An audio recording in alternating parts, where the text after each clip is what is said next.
Mga nandito ngayon ang magja-Japan Taiwan cruise. Yes. Oo, di ba? Kasi maintindihan nila yung product. So, I'm sure a lot of you are familiar with the product. Alam niyo na kung ano siya, ano na nang nagagawa niya.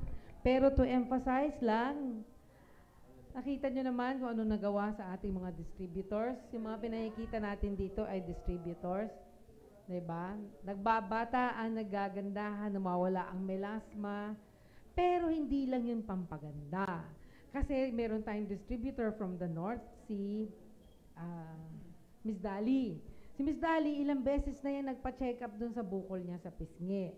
Iba't ibang doktor, I think nakatatlong doktor siya sa narinig kong kwento. No? Ngayon, syempre hindi siya happy sa resulta kasi hindi nawala ang bukol niya sa pisngi.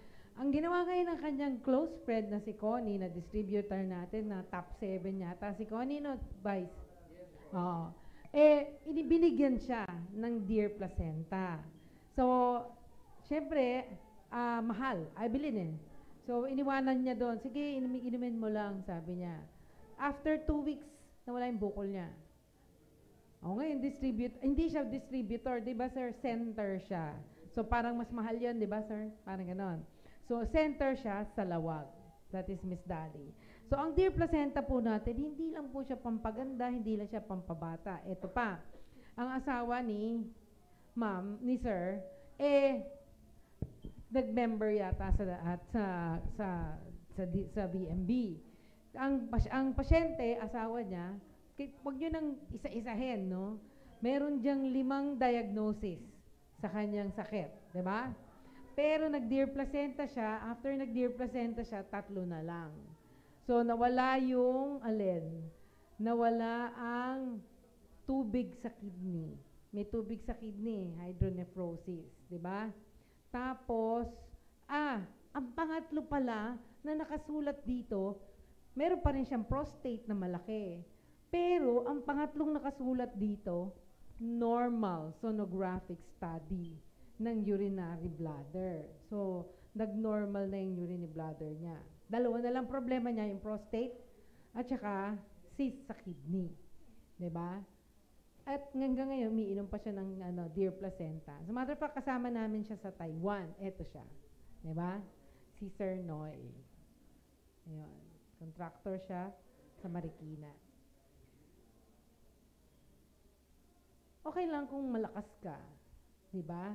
Paano pag nagkasakit ka? Diba, nakaka-recover na siya. Nagsugatan ka. Hindi ka ba nagtataka? Paano ka gumagaling? Wari, meron kang pneumonia. Di ba minsan kahit tayo wag maggamot, gumagaling yung pneumonia natin? Kaya bacterial yan, kaya viral yan. Kasi sa amin mga doktor, pag sinabi mong viral pneumonia, more often, or ang sakit ay viral in origin, ang tawag namin dyan self-limiting. Ibig sabihin, gumagaling yung kusa kahit di mo gamutin pag viral. Bacterial, kailangan ng mga antibiotic. Pero nataka ka, di ba? Kahit naman anong sakit, karaniwan, lalo na yung mga simpleng ubot-sipon lang, di ka ba nagtataka paano kang gumagaling? Di ba? Nung nagkakasugat ka, gumagaling ang sugat mo. Pag inatake ka sa puso, yung iba, mild heart attack, na bumabalik sa dati, di ba? Yung iba, may sakit sa kidney. Di ka ba nagtataka paano nagre-recover ang kidney natin? Kunwari, nagkaroon tayo ng problema sa kidney na mild. Di ba minsan nakaka-recover tayo nang walang gamot-gamot? Paminsan, may sakit ka sa atay, hepatitis, lalo na pag A. Gumagaling ka kahit huwag kang maggamot. Diba? Kaya lang, syempre, pag pumunta ka sa doktor, bibigyan ka pa rin ng gamot. But more often, lalo na't mga simpleng sakit, gumagaling tayo kahit hindi tayo naggagamot. Bakit kaya? Hindi ka ba nagtataka kung bakit? Stroke, minsan nag-stroke, mild stroke, nakaka-recover. Nakakalakad ulit, bumabalik sa dati. Yung iba hindi. Yung iba nagka-cancer, naka-recover. Si Tirso Cruz, di ba nagka-cancer yan? Yung anak ni Tirso Cruz, nagka-cancer, patay na. Diba? Fernando Po Jr., inatake, namatay. Pero si Arnold Clavio, inatake, buhay pa. Diba? Si John Regala, namatay, kaproblema sa diabetes. Pero si Angel Locsin, buhay pa hanggang ngayon, may thyroid problem yan. Yan ang sikreto ng katawan natin kung bakit tayo gumagaling kahit hindi tayo maggamot paminsan-minsan. Yan din ang sikreto kung bakit kahit na may cancer ang ibang tao, gumagaling sila kahit hindi sila magpa-chemotherapy, stem cells. O kung yan din ang sikreto kung bakit yung iba na stroke, nakakalakad ng diretso at walang residual. Residual, ibig sabihin, na naglilimp, okay, nagsislur ang speech, stem cells. Pag pinanganak tayo, ang stem cell, umiikot yan sa katawan mo, parang dugo. Diba? Red blood cells, white blood cells, umiikot yan sa katawan mo, buong buhay mo. Pag nakakita ng sakit sa katawan mo yan, pupunta siya doon. So, kunwari, naghanatake ka sa puso, ang stem cell lahat pupunta ngayon yan, karamihan dyan, pupunta sa puso mo para ang puso mo mag-recover. Diba? Eventually, wala naman talaga siyang silbi. Hindi siya talaga heart cells. Diba? Ang heart cells yan. Ang stem cell, magkaiba. Spelling pa lang, iba na, diba? So, paano nagre-recover o gumagaling ang puso sa stem cell? Yung stem cell pupunta sa heart. Pagdating sa heart, kakabit yun dun sa puso. Ang tawag natin dyan, homing. Tapos, pag dumikit na siya sa puso, parang lumot yan. Di ba ang lumot, kunwari meron kayong dingding sa bahay. Una, malinis ang dingding. Unti-unti, naglulumot yan, di ba?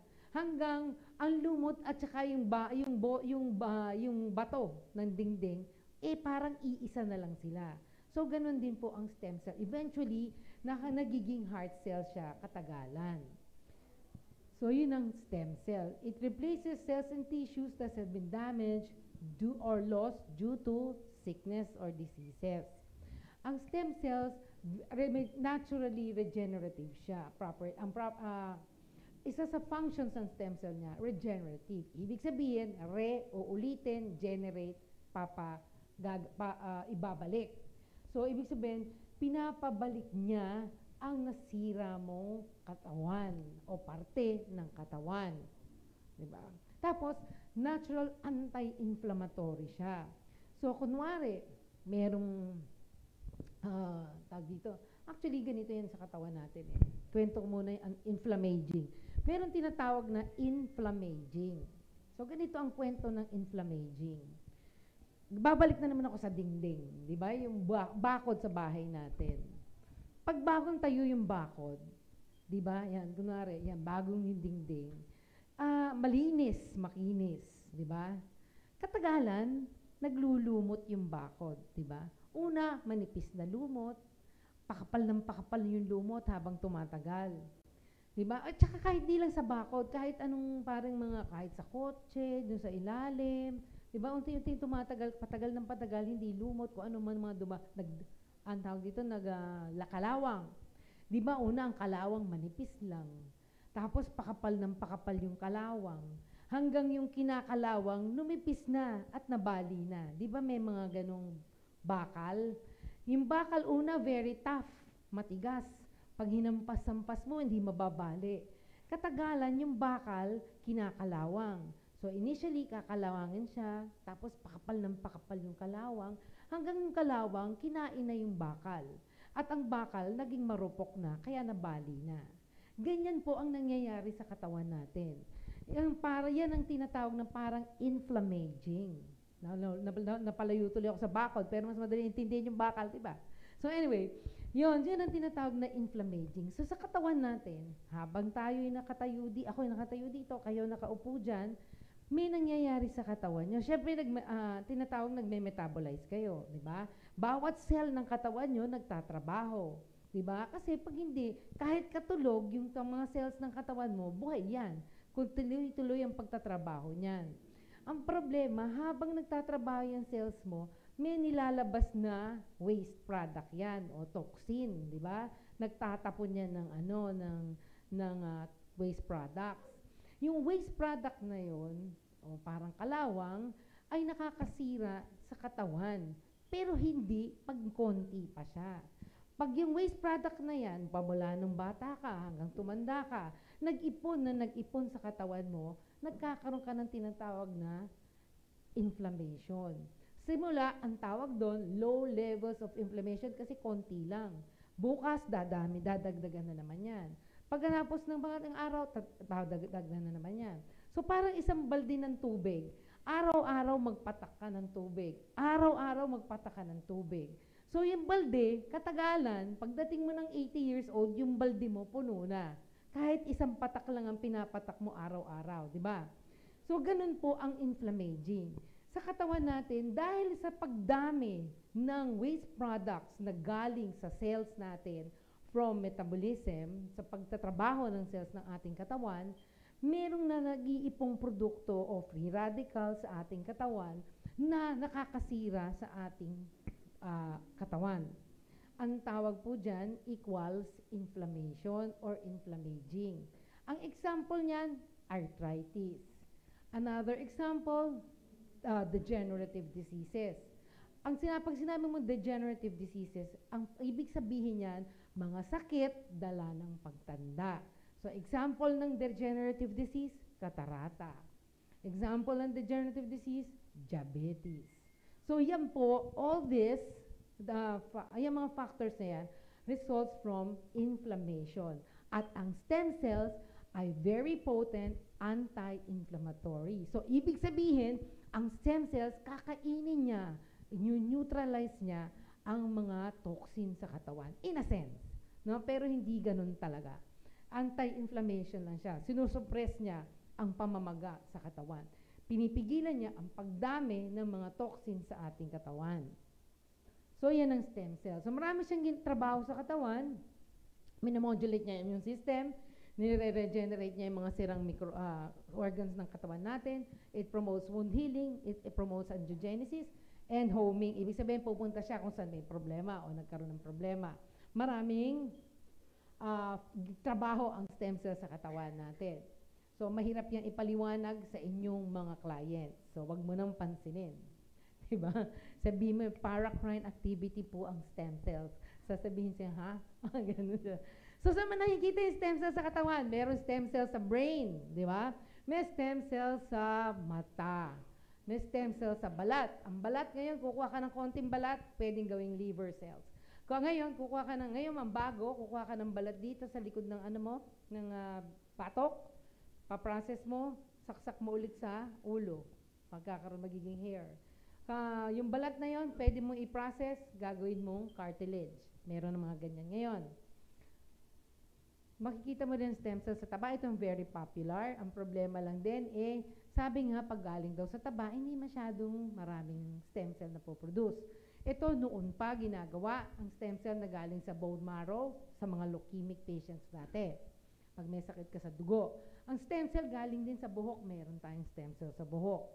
Diba? Meron din sa bituka. At saka hanggang doon lang, sa bituka.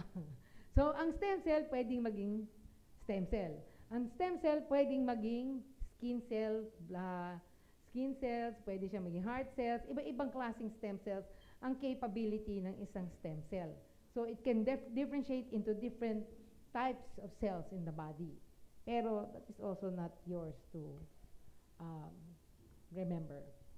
So, pag-anak mo, billions of stem cells meron yung katawan mo. So, imagine, yung stem cells na yan, mula pinanganak ka hanggang ngayon, ginagamit mo yan para hindi yung sakit mo gumaling. Diba?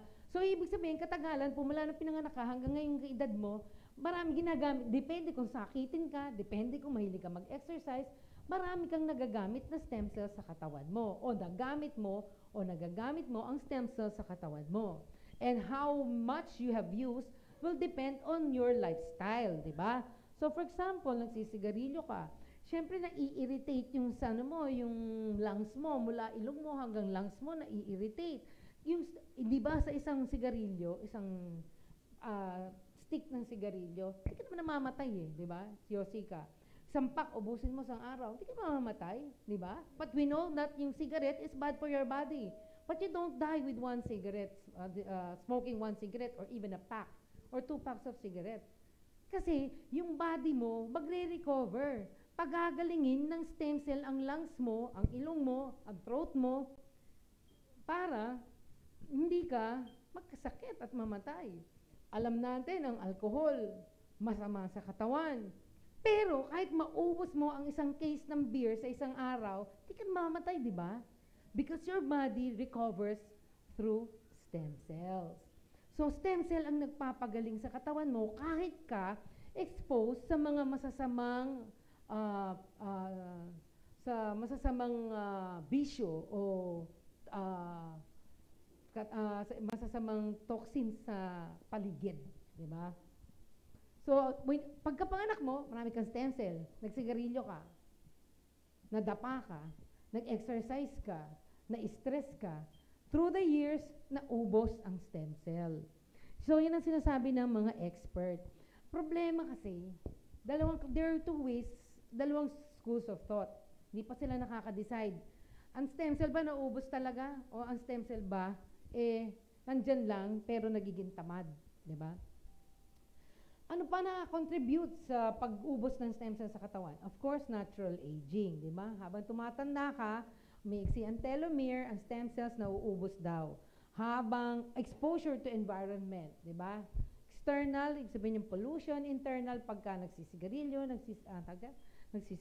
umiinom ng alak, radiation, hormones, stress, diba? Tinan mo, stress, substance abuse, nagdo-drugs ka pa, diba? Yun. So, yan, nagko-contribute sa loss of stem cell.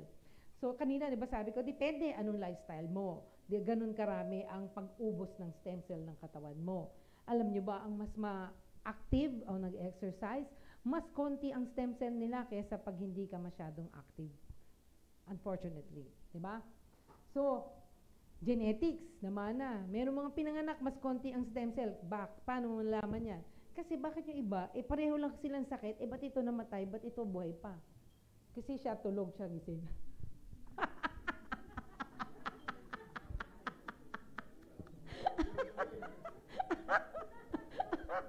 Asa na ba ako? Nakablatuli ako kito. Genetics. Some people are born with a lot of stem cells. Some are konti lang. Yun. So, yun. So, yun ang problema. Pag naubos ang stem cells mo, nagkakaroon ka, sinabi ko, degenerative diseases. An example of which is high blood pressure, diabetes, di ba? So, yan ang mga problema. Pag naubos ang stem cell, nagkakaroon ka ng wrinkles, nagde-develop ka ng kilos, nababawasan ng energy level mo, tapos madali ka na mabalian, di ba? Si tatay gising yan kasi narinig niya ako. Tapos madali kang magkasakit. Yun ang problema pag naubos stem cell. Kakaroon ka na ng rayuma, di ba? Degenerative. Nagiging weak ka na, di ba? Hanggang sa mahirap nang gumaling ang mga sugat mo, di ba? Tagal, kasi kulang ka na ng stem cell. Hanggang pwede ka na rin magka-cancer and ultimately, ililibing ka na. Diba? So, ngayon, actually, ginagawa ng usong-uso ngayon, stem cell therapy, IV. Kaso ang problema, mahal. Diba? At saka, minsan kung saan-saan pinagkukuha. Galing sa daga, galing sa baboy, galing sa animals. Well, hindi naman problema. Kaya lang, syempre, you are not an animal para i-IV, swero ha, ang stem cell, di ba? Tapos may disadvantage siya. Doon kung saan ka in-injection, baka magkaroon ng infection. Baka yung stem cell habang pinaprocess, kahit na sa human being galing o kahit sa iyo galing, makontaminate. So, infection, di ba? Tapos, yung cells na yan, baka maging cancer pa. Hindi lahat ng nag-stem cell IV, yung nilalagay sa swero. Hindi lahat ay kandidato para mag-stem cell IV kasi nakaka-cancer. So, ang ginagawa naman mga clinic, iba-blood test ka muna. Pagka-blood test sa'yo, lalabas doon kung meron kang circulating tumor cells kung tawagin. Pag meron kang CTC, yun. Di ka pwede mag-stem cell. So, yun ang disadvantage, di ba? Di mag-oral stem cell therapy ka. Ano ang pinakamagandang oral stem cell therapy form na available sa market? Ay! gising si tatay. Nagising. Nahiya sa akin. Pinakamalakas tuloy yung boses niya. Tama. Sa oral sa market ngayon, actually, nagiging very umuungos na ang Be My Beauty Dear Placenta. Konti na lang, lalampasan na niya ang alin yun? Hindi natin alam kung anong pangalan. Diba? Basta may kulay pink ba yun? O red? Maroon. No. Hanggang kulay lang alam ko, hindi ko alam yung brand. So, yan ang pwede nyong option or ma-recommend sa clients nyo na gustong mag-improve ang health at makalaban sa iba't ibang sakit. Ang Be My Beauty Dear Placenta.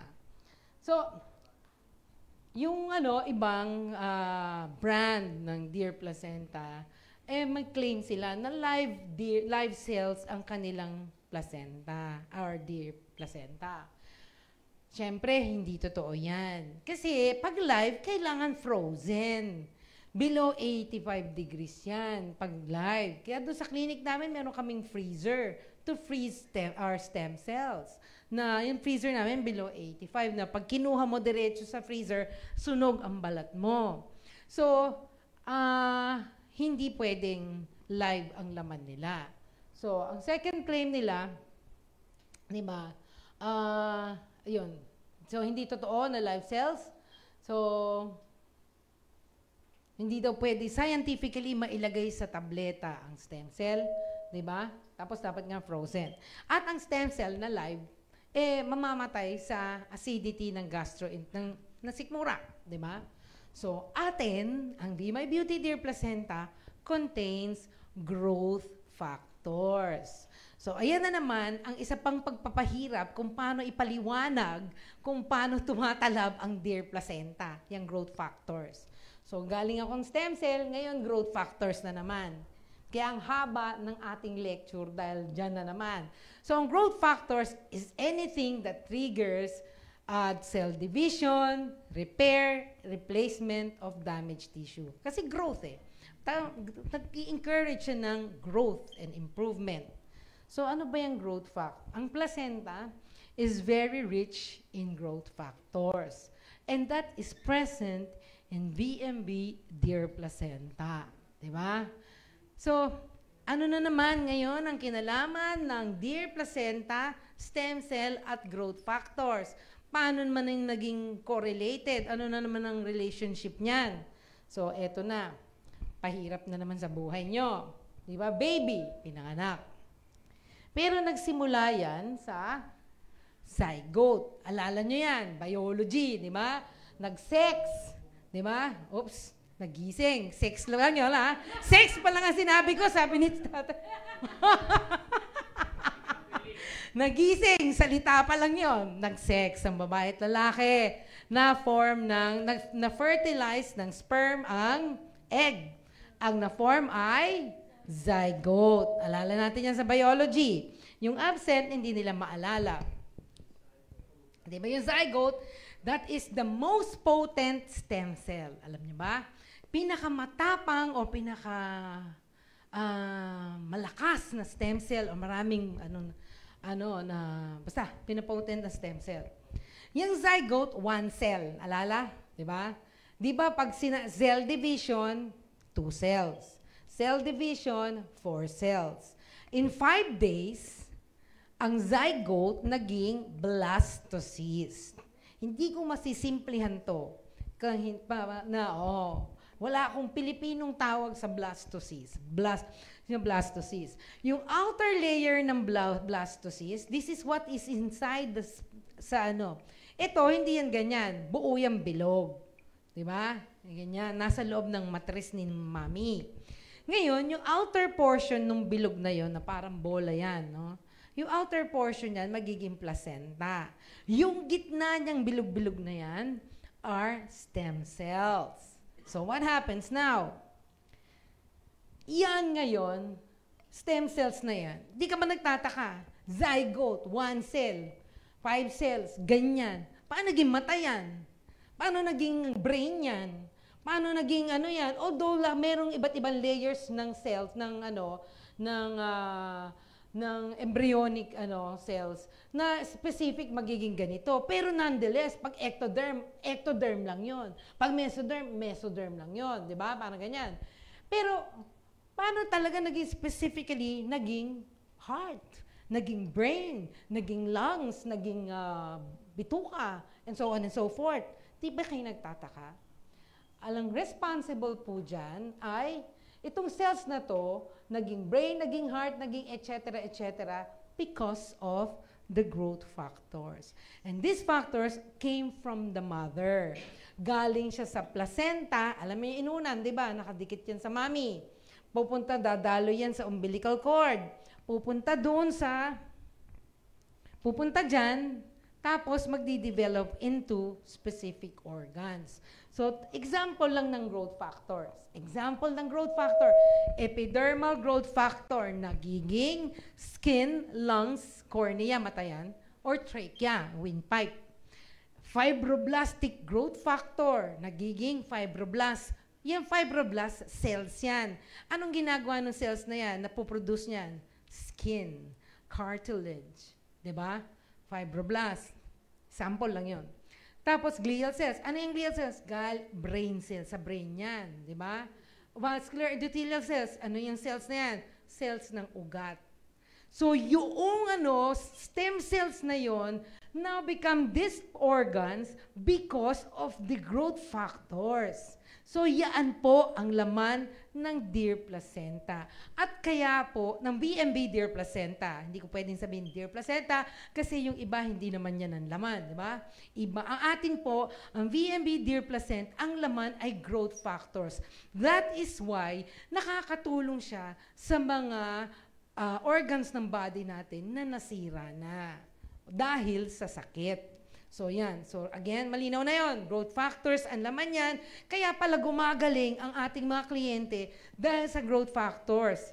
Dok, immune system ang epektado, di ba? Ano ba? Ang growth factors na ang problema, di ba, pag tumatanda, mihina resistensya, laging sinasabi. So, anong dapat mong gawin para lumakas ang resistensya? Palakasin mo ang immune system. Hindi vitamin C. Ang vitamin C does not strengthen your immune system. What the vitamin C, ang vitamin C does not stop you from getting colds. Your vitamin C shortens the duration na meron kang sipon. So, ibig sabihin, magkakasipon ka pa rin, pero imbes na 10 days, 5 days. Yun ang nagagawa ng vitamin C.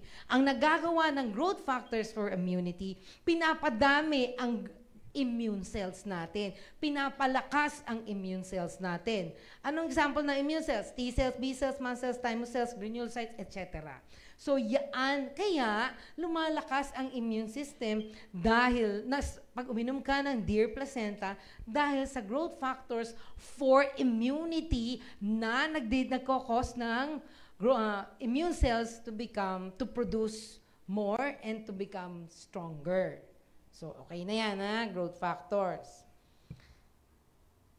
So, naikwento ko na talaga pala. So, yan yung placenta, galing sa placenta. Yung placenta, kakabit kay mami, pupunta sa umbilical cord, kikuha kay mami ng growth factors, pupunta sa umbilical cord, at magpo-produce ng kung ano mang growth factor yung magpo-produce ng organs. So, yan yon. Kaya naging fetus siya. Diba? So, and then they studied. So, wala yung baby. Tapos may placenta. Ginawa ng mga Chinese. Tsaka ng mga Japanese. Pag-aralan nga natin itong placenta kasi bakit ang aso o ang hayop, pagka nanganak, kinakain yung placenta, lumalakas yung nanay. Diba? So, ang ginawa nila, sige, pag-aralan nga natin, anong meron yung placenta? Ba't ganyan yan? Tignan natin yung placenta ng tao. Kung ano yung mako-contribute niyan sa health, sabi ng mga inchik. So, ang ginagawa nila ngayon, noon naman pa, kakainin ng mga Chinese ang placenta. Or yung iba naman, Japanese, tutuyuin nila, hihiwaan dito, tsaka Germans, ibabaon yung placenta. Tapos, yung pasyente lumalakas. Tsaka maganda ang health. So, sabi nila, nung later on, pinag-aralan nila, palang placenta na yan, antioxidant. So, pag sinabi mong antioxidant, nandyan yung sansimsilalain, yung redox reaction, reduction, oxidation, effect. Ibig sabihin, kukuha ng electron dyan sa sa placenta, tapos idodonate dun sa kulang ng electron. Yan ang antioxidant effect, ang redox reaction. Ang antimicrobial, sabihin, para siyang antibiotic, parang pain reliever. Ako dati, meron kaming clinic, kasama ko Korean doctor. Tapos ang daming doktor ng Koreano doon. Sabi ko, nagpapa-inject ng placenta. Sabi ko, na kaya to? Effective kaya talaga to? Ano bang effect nito? Sabi nila, kinikwento nila, ganyan, nakakaalis ng pain, tsaka nakabata. Nung minsan gusto ko nga magtiyangge, nakwento ko na ilang beses, kaya lang hirap maglakad kasi nirarayuma ako, di ba? So sabi ko, paano kaya ako nito? Gusto ko talaga magtiyangge, sayang tiyangge. Sabi ko nga, inject na nga. In-inject ko yung sarili ko. 5 minutes na wala yung pain ko sa tuhod. So ganyan ka-potent ang placenta as a pain reliever. Hair growth stimulation, health improvement, cellular proliferation, and tissue regeneration. So, ibig sabihin dati ng placenta ko, wala ako masyadong wrinkle. Ngayon medyo tinigil ko. Kasi may rest to di ba? Meron tayong rest dito. 6 months straight, you rest and then you continue again. Meron tayong ganyan. Unless you're sick. Unless may sakit ka, tuloy-tuloy. Pero kung parang regeneration lang, rejuvenation, 6 months straight, you rest and then you continue. So, maganda siya sa wound, mabilis gumaling sa wound. Meron akong patient, burn, sunog. Sabi ko, bumbuduran mo ng placenta yan. Sprayan mo ng placenta. Walang scar, ang bilis gumaling, hindi nag-knock-knock. Ganda, napaka-effective sa burn. So, kung meron kayong kilala na sunog, magiging yung dear placenta para mabilis ang healing. Maganda sa nerve regeneration. So, pag na-stroke, maganda siya. Diba? Huwag niyo na ako i-message. Doc, na-stroke po. Pwede po ba ang dear placenta? Pwede. Diba? Oo. Kesa yung message ko, hindi ko kayo re-replyan kasi nasabi ko na ngayong gabi na pag-stroke, pwede siya. Okay? Rayuma, pwede ba? Yes. Diba? Renal failure, tatanungin ako, Doc, itong resulta ng BUN-CREA, pwede ba? Renal failure or chronic kidney disease. Diba? Disorders of the reproductive. Ayaw mabuntis. Doc, message na ba kung pwede ba ang dear placenta? Ayan na. Infertility, di ba? Menopausal symptoms. Yung mga nagme-menopause, nag-hot flashes. Minsan, sa babae, hindi yan matolerate. Nahihirapan talaga kami. So, pwede ba ang dear placenta? Yes. Di ba? Autoimmune. Doc, meron siyang lupus. Pwede ba ang dear placenta? Pwede. Of course, sa diabetes. Okay? So, sabi nga nila, ang placenta dahil either kumukonti yan, hindi sabi naman ng ibang nag-aaral, hindi yan kumukonti, nagiging tamad. Diba? Kaya pag naging tamad yan, hindi naman siya actively dividing ang cell. Kasi the reason why we heal fast is actively dividing ang cell natin. Pag mabagal mag-divide ang cell natin, hindi nagkakaroon tayo ng problema sa ating katawan. So, yun ang nangyayari. Kaya pag tumatanda, yung stem cell kasi nagiging tamad. Parang matanda, di ba? Bumabagal. So, yun ang nagiging problema daw, sabi ng mga scientifico. So, tapos dagdag mo pa yung mga factors na yan na nagko-contribute sa pagbagbagsak ng stem cells. So, ang mangyayari, magkakasakit. Para maiwasan ang sakit, ayan ang sagot. Oral stem cell therapy by Be My Beauty, Dear Placenta, which is derived from 30,000 milligrams of fresh pure deer placenta. Parati ko itong kino-compare sa gata. Diba pag naggata ka ng nyog, yung kakang gata, yun ang pinaka-pure, lasang-lasa, malapot, yan, ganun din yung pinanggalingan niya. Fresh, pure deer placenta. Hindi malabnaw. Diba? Ibig sabihin, ano yung sabihin ng doc? Ibig sabihin, potent siya, napakatapang niya, napakalakas niya, at napaka-effective niya. Kasi di ba yung yung gata, pag ginagyan mo ng tubig, labnaw, walang kwenta, di ba? Hindi siya malasa, hindi siya malapot, di ba? So, hindi siya kasing sarap ng kakanggata. Ganon din yung placenta, ang pinanggalingan ng PMV deer placenta. Dahil fresh, pure deer placenta siya, matapang siya, potent siya, effective siya. Yun ang advantage niyan. So, 30,000 milligrams ang pinanggalingan niya to regenerate, rejuvenate, and restore health of your patients or your clients. Alam niyo naman, deer placenta ang pinanggalingan. Ang species is red deer cervus elaphus. Bakit yun? Kasi sabi nila, high order animal daw ang deer. O ngayon, di ba? Hindi naman pakialam natin kung high order animal. Ang importante, alam nyo na ang deer placenta, ang laman niya ay ma-rich in polysaccharides, gonadotropins, vitamin E, BC. Okay. Ang gonadotropins, ang tawag dyan, sex hormones. Hindi narinig. Hindi nag-react eh. Ayan, gonadotropins, sex hormones, estrogen, progesterone, sa lalaki, androgens, di ba? So, maraming ganyan ang deer placenta. So, maganda yan sa menopause. Maganda yan sa hindi magbuntis.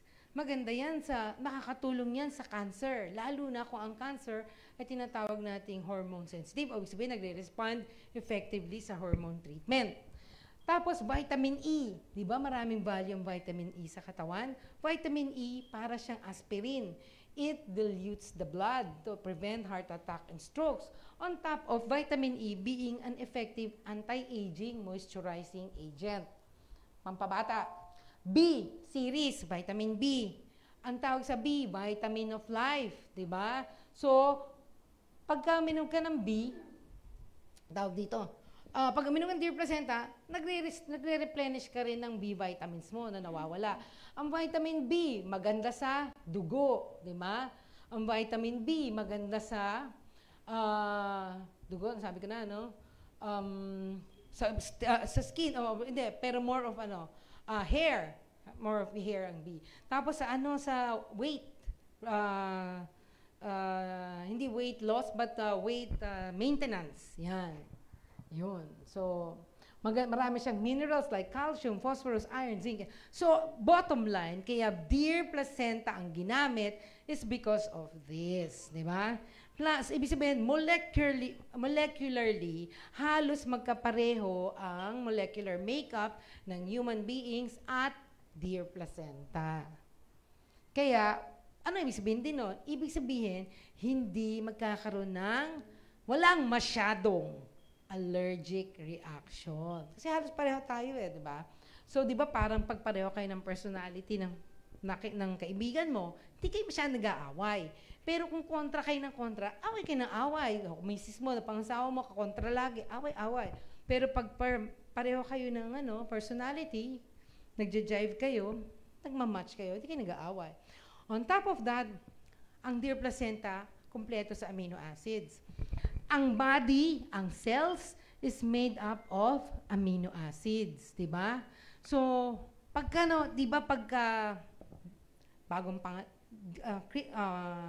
chronic kidney failure, nagdadialysis. Pag napansin ng nephrologist, humihina yung katawan masyado ng pasyente, ano nilalagay? Amino acids. Magdidrip ng amino acid. Bagong panganak, anong tawag dito? Nanunuyo yung lalamunan ko. Bagong panganak. Pag bagong panganak yung pasyente, hindi makarecover. Di ba, mga bagong panganak, usually, normal delivery, uwi na yan the next day. Di makarecover agad, cesarean o amino acid, bibigyan ng doktor. Merong mga matagal nang hindi kumakain, hindi nakakakain, ang gagawin, mahinang-mahina na yung pasyente, bibigyan ng doktor sa sub-hospital, di-drip, amino acids. Anong meron ng deer placenta? Amino acids. Very rich in amino acids, di ba? Tapos yung amino acid content niya, very close sa profile ng human being. So, very compatible siya. Rich in hyaluronic acid. Saan ba nakikita yung hyaluronic acid? Sa mata, sa tuhod, sa balat, di ba? So, pagka kinukulang ka ng hyaluronic acid, ano nangyayari? Nangunguluntoy ang balat mo. Pag kinukulang, kasi ophthalmologist po ako, no? Dati. Pag tinusok namin yung mata para pag inopera namin, malalabas ngayon yung laman nun, lalabas yung tubig. May tubig kasi dyan eh. Tapos, pag tinusok mo yun, lalabas yung tubig. Para ma-form yung mata, dapat bilog yan habang inoopera mo. Lalagyan mo ng hyaluronic acid. para firm at saka, ano siya, bilog na bilog. Dahil pag nawala yung hyaluronic acid ng mata, mawawala yung bilog niya. Kukuluntoy siyang ganon. So, importante yung hyaluronic acid sa mata. And that is present in Be My Beauty Dear Placenta. Thank you, Mama. Yun. Tapos, apart from eyes, skin, hyaluronic, yan yung mga sinasaksak ng ortho sa tuhod para para mawala yung pain, no? Pag nauubos na yung cartilage mo. Meron tinatawag na hormones, no? Na hormones. Hindi siya actually hormone, but protein, di ba? Insulin-like growth factor 1. Ito, importante itong insulin, IGF-1 na yan, sa development ng muscles, cartilage, bones, liver, kidney, nerves, skin, and lungs. Pag nawala yung IGF-1 yan, that is present in your body, no? Magkakaroon ng problema lahat ng parte na yan. Hihina yung muscle mo, liliit, mawalan ka ng cartilage, magiging mabilis mabali ang buto mo, pwede ka mag-liver problem, kidney problem. So, importante, and so on and so forth. So, importante yung IGF-1 sa katawan natin. Problema, nauubos din yan habang tumatanda tayo. So, ang gagawin mo? Kailangan mag-supplement ka ng IGF-1. Yung IGF-1 pala, importante rin para ma-regulate yung blood sugar. Dahil pag ang blood sugar mo mataas, diabetes. Mag-IGF-1 ka, bababa yan, makokontrol yan. At ang Dear Placenta is very rich, or taas ang levels ng IGF-1. So, maraming factors kung bakit Dear Placenta ang ginamit sa ating produkto. Dok, Dear, hayop, nakakadiri naman. Ako nga dahil menopause ako, gusto kong mag-hormone replacement therapy, ang ibibigay sa akin, estrogen, Premarin. Ano laman? San galing? Female horse urine. Ayoko na. Diba? Doon na lang ako sa Dear Placenta. Safe pa. Diba? Hindi pa ihi. So, kapainom sa iyo yung ihi. Diba? Takot naman. At ang ating pong Dear Placenta ay Singapore made. Mula Singapore, nakaganyan na po yan pag dumating sa Pilipinas. So, uncontaminated, 'di ba? Talagang sealed, 'di ba? Good manufacturing practice ang pinanggalingan. Ibig sabihin, yung factory ay mataas ang standards, 'di ba? And of course, sa ating mga Muslim brothers, halal certified siya, 'di ba? Pwede naman ng Dear sa mga Muslims, 'di ba? So, ano pa advantage ng VMB Dear Placenta? Enteric-coated siya. Mahabang usapin. Enteric-coated, ibig sabihin. Di ba tataka ka, ba't ganon? May inom ako ng gamot, pero bakit hindi tumatalab? Kasi yung gamot mo, pag ininom mo, pagdating sa bituka, sa tiyan,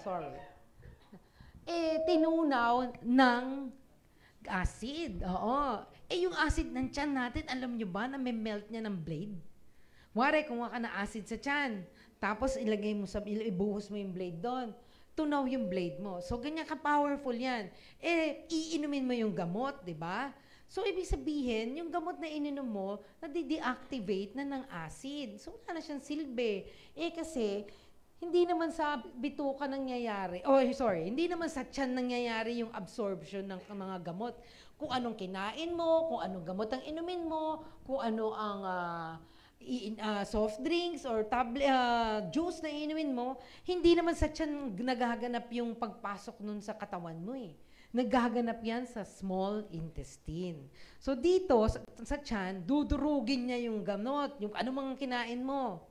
Pagdurog na yan, halos parang pinong-pino, pupunta ngayon yan sa bituka, small intestine.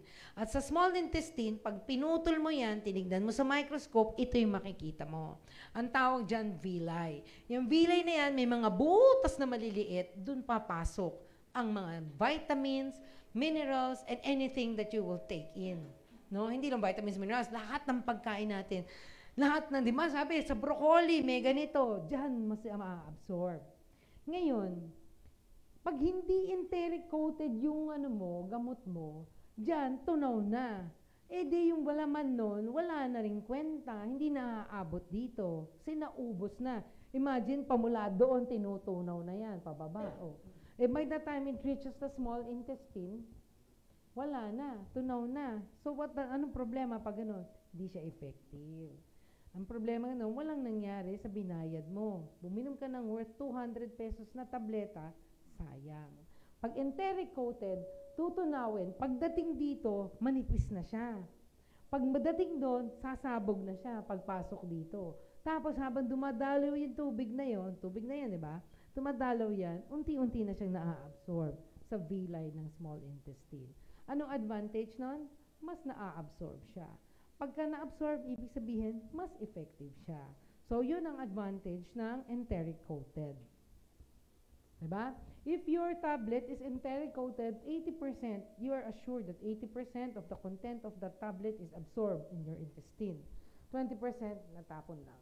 Pero pag hindi siya enteric coated, 80% tapon, 20% absorption. Ibig sabihin, hindi masyadong effective. So, kailangan mo mga 4 na tableta para mag-work. Parang ganon. Nanotechnology. So, hindi lang siya enteric coated nanotechnology. Doon sa mga butas sa bilay kanina na pinapakita ko, dyan, kailangan may padulas. Alam niyo yun? Di ba kunwari, kasi di ba pa, iba yung papasok ka lang, iba yung may padulas. So kunwari, yan ba? Di ba minsan nilalagyan natin langis yung isang bagay para maipilit natin ipasok? So itong nanotechnology, ano yan, nakabalot ng taba yung mga active ingredient natin para madulas siyang makapasok dun sa villi na sinasabi ko kanina. Para effective siyang na-absorb. Yun ang value ng nanotechnology. So, tsaka, napakaliit niya. Yung villi kasi, pag maliit ang butas at malaki yung molecule, di makakapasok. Ito, nanotechnology. So, ibig sabihin, mataas din ang absorption. Diba? So, ito yung kinikwento kong inflammaging. Usually, this results, kanina, yung inflammaging, this results from infection, injuries, alcohol, poor diet, environment, psychological stress, diba? Parati kang nakaupo, diba? Sa doble. Parati kang nakaupo. Alam niyo ba ang pag-upo causes inflammaging? Diba? Ang pag-upo, magkakaroon kang problema sa digestion mo. Kapag upo mo, magkakaroon kang poor mental health. Upo ka lang upo, poor circulation. Actually, hindi naman may namamatay sa aeroplano. Pagka yung mga long haul, ibig sabihin, papunta ka ng Europe, ng Amerika, di ba yung biyahe, oras, pinsan may namamatay dyan. Ang tawag natin dyan, economy class syndrome. Dahil sa pag-upo, hindi umakit yung dugo, hindi circulate effectively yung dugo, nagkakaroon ng clumping. Tapos nasustroke, di ba?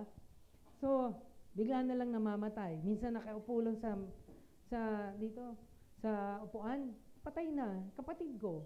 2 beses, katabi niya, namatay. Tapos tatakpan lang nila ng blanket yon, katabi mo siya. Ganun ang mga sa aeroplano talaga. So, sa pag-upo pa lang yan. So, di ba? So, ang daming nangyayari, sedentary lifestyle. Alam mo ba, pag upo mo, maubusan kang bone mass. Sabihin, magiging marupok ang buto mo. Oh. Sa stress, nakakadagdag sa inflammaging, di ba? Diet, hindi maganda, pollution. Lahat yan nagko-contribute sa inflammaging. So, nangyayari, nagkakasakit ka, di ba? So, pag nagkasakit ka, problema. So, ang gusto mo mangyari ngayon, yung inflammaging, di ba? Yun ang pangalan natin na inflammaging, makontrol mo. Kasi, pag kinontrol mo inflammaging, baka hindi ka magka-arthritis. Pag kinontrol mo inflammaging, maaaring hindi ka mag-wrinkle. Pag kinontrol mo inflammaging, maaaring hindi ka mag-high blood. So, maraming advantages ang pag-control sa inflammaging. Di ba? Kasi, yung inflammaging, pwede kang magka-cancer. Yung inflammaging, pwede kang magkaroon kasakit sa puso. Magkaroon ka ng autoimmune disease, arthritis, pulmonary, etc. Ibig sabihin, buong katawan mo magkakaproblema dahil sa inflammation. So you want to suppress inflammation. And what is the very potent anti-inflammatory agent? placenta, dear placenta.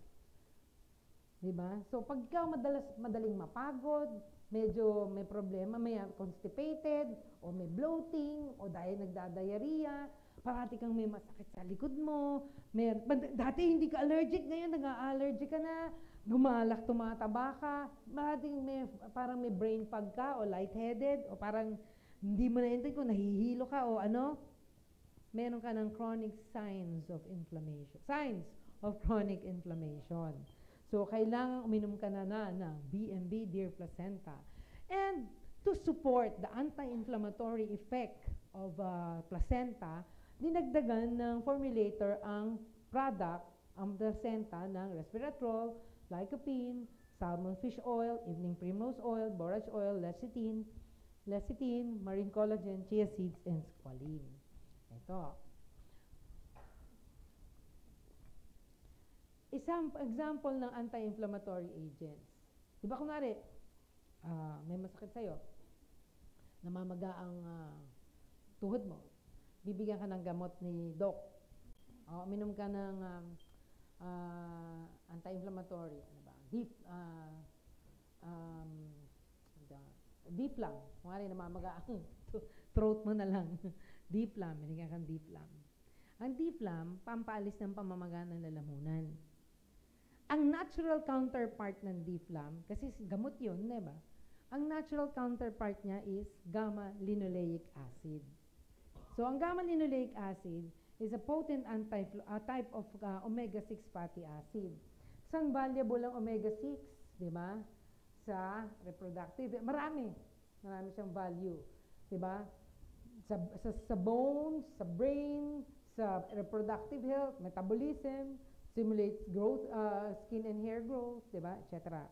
At ang gamma-linoleic acid, marami sa evening primrose oil tsaka sa borage oil. Yan dalawang yan, laman ng BMB Dear Placenta. So, ang purpose ng dalawang yan is to support the anti-inflammatory effects of Dear Placenta. Yung borage oil, di ba pag dumabas x-ray mo, arteriosclerosis, di ba? Bakit naninigas? Ang sclerosis, ibig sabihin naninigas. So, bakit naninigas? Kasi yung dingding, yung walls ng yung arteries natin, nag-iipon ang plaque. Parang cholesterol plaque yun. Anong gagawin ng borage oil? Palalambutin niya ang ugat. Bakit, Dok? Pagka matigas yun, aatakihin ka sa puso. Diba? Hindi maganda ang blood flow mo. So, ang valuable ang borage oil para palambutin ang ugat para maiwasan ng sakit sa puso, para maganda ang blood flow sa buong katawan, and so on and so forth.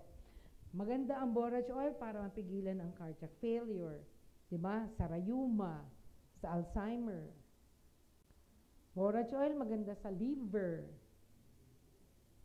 diba? Dahil rich siya sa gamma-linoleic acid. In the same manner, ang evening primrose oil, marami ring gamma-linoleic acid. So, suportado ang anti-inflammatory effect ng placenta by putting or including borage oil and evening primrose oil in the formula of the product. So, evening primrose oil, maganda sa nerve pain. Kung, di ba meron kayong mga kliyente, may diabetes ako pero nararam ko para nangingimay yung binti ko, ganyan-ganyan, may tumutusok-tusok, kung ano nararamdaman nila sa binti nila, maganda ang evening primrose oil. At yan ay nasa Dear Placenta. Diba? Pag may osteoporosis, Diyos ko, Doc, may osteoporosis. Anong question? Pwede man Dear Placenta? Pwede, diba? Eczema, diba? Raynaud's phenomenon, yan yung mga usually sa mga malamig yung paa, hindi na maganda yung blood flow, pwede yan. Sa mga may menopause, di ba? But isang importante is nerve pain due to diabetes. That is very common, di ba? So maganda yan. Pagka yung boobs mo o dede, masakit, di ba? Pagka may menopause, pag may regla, di ba? Maganda ang evening primrose oil at laman niya ng Dear Placenta. Be My Beauty Dear Placenta. So, ang omega-6, ang importante yan sa bone, brain, hair, and overall growth and development. Maganda siya para mapababa ang levels ng LDL. Pag LDL, lethal. Ibig sabihin, hindi, example lang yun. Pero low density lipoprotein yan. Pero ang para matandaan ko na masama siya sa katawan, lethal. Masama. Diba? Oo, pinabababa niya yan. Kasi pag binababa mo ang HDL, healthy, masama. Diba? Tatandaan nyo, ang cholesterol is responsible for the production of hormones in your body. Ang brain is made up of cholesterol. Pag pinababa mo ang good cholesterol, magkakaroon ka ng Alzheimer, magkakaroon ka ng dementia, and so on and so forth. So, ang cholesterol is actually good for your body also. So, hindi mainam din na pababain mo yan ng gusto. Diba? Yun. So, ang deer placenta, meron din chia seeds. May nag-message sa akin, Doc, bakit daw nagko-constipate yung pasyente uminom ng chia seeds, ng deer placenta? Sabi ko, ma'am, deer placenta cannot cause constipation because may chia seeds. This is very rich in fiber. And fiber, alam niyo naman yan, nakaka-promote ng bowel movement. Diba? Ang chia seeds, ang tawag natin yan, nutrient dense. Sobrang nutritious. Diba? Napakataas ng potassium niya. Diba? Tapos, fiber niyan, 41% of your daily requirements. Paano yan? Magko-constipation. Tapos, may niacin, which is vitamin B. Magnesium. Ang magnesium, importante sa diabetes control. Importante sa absorption ng calcium. Magnesium, importante para pababain ng blood pressure. Bakit kamo? Ang magnesium, may calming effect. Yan, pampakalma. Pag agitated ka, hyper ka, bibilis heart rate mo, tataas ang blood pressure mo. Kaya 'di ba pinapakalma nila ang may sakit, ang mataas ang blood pressure, pinapahinga, tapos bababa. Yan, may magnesium, makakatulong. 'Di ba? Yan. Ang chia seeds, pinapataas ang omega-3, polyunsaturated fatty acids yan, nakaka-control ng blood sugar, kakababa ng blood pressure, tapos nga, magtaas ang fiber niya. Ano nang kung may omega-3, para saan naman omega-3? Kanina 6, ngayon 3. Para saan ang 3? Sa lungs, blood vessels, immune system. But, eyes and brain talaga, valuable ang omega-3. Di ba sa commercial, sa bata, importante ang omega-3 sa gatas? Yun. Dahil maganda siya sa brain and eye health. Pag naubusan ka ng omega-3 sa katawan mo, ang body mo magdi-deteriorate, babagsak, magkakasakit ka. May salmon fish oil, ang Be My Beauty Deer Placenta, rich in omega-3. Diba? Saan maganda? Brain, eye health, ang omega-3. Dok, pwede ba sa ADHD? Pwede. Ang Deer Placenta. Bone health, skin health, anti-cancer. May squalene din tayo. Ang squalene acts as an antioxidant. Diba? Detoxifier ng ating katawan. Maganda sa balat. Maganda source ng vitamin D. Magpa-araw ka lang. Tapos eye health, joint pains, inflammation, bone health, vitamin A, squalene. That is also found in BMB Deer Placenta. So, maganda rin siya sa hair, of course. Alam niyo na, hair, di ba? Skin, eczema. Ito naman, resveratrol. Sabi ng mga scientists, bakit ganyan ang ubas? Fungus yan parang sakit ng prutas. Bakit hindi nabubulok lahat? Bakit naha-harvest pa natin at naibebenta pa natin? Lumalaki pa sila at dumadami. Pero may sakit, yung ubas, di ba? May fungus. Ano ba meron yung ubas na yan na susustain nila ang kanilang growth despite the fact na may sakit na? So, inaral-aral na naman, di ba? They found out, ang resveratrol, ang laman pa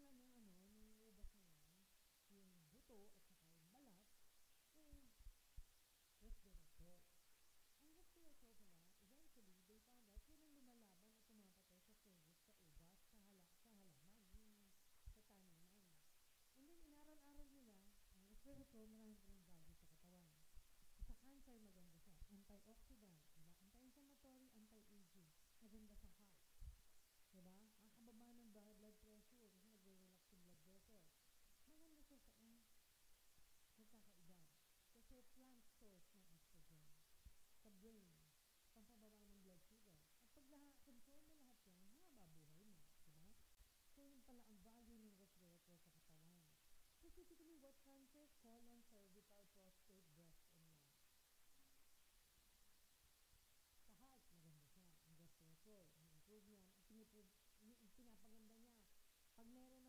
failure yung pasyente, nakakatulong para mag-recover sa heart failure. Diba? Ni-improve ang paninigas ng ugat, atherosclerosis. Maganda sa brain ang resveratrol.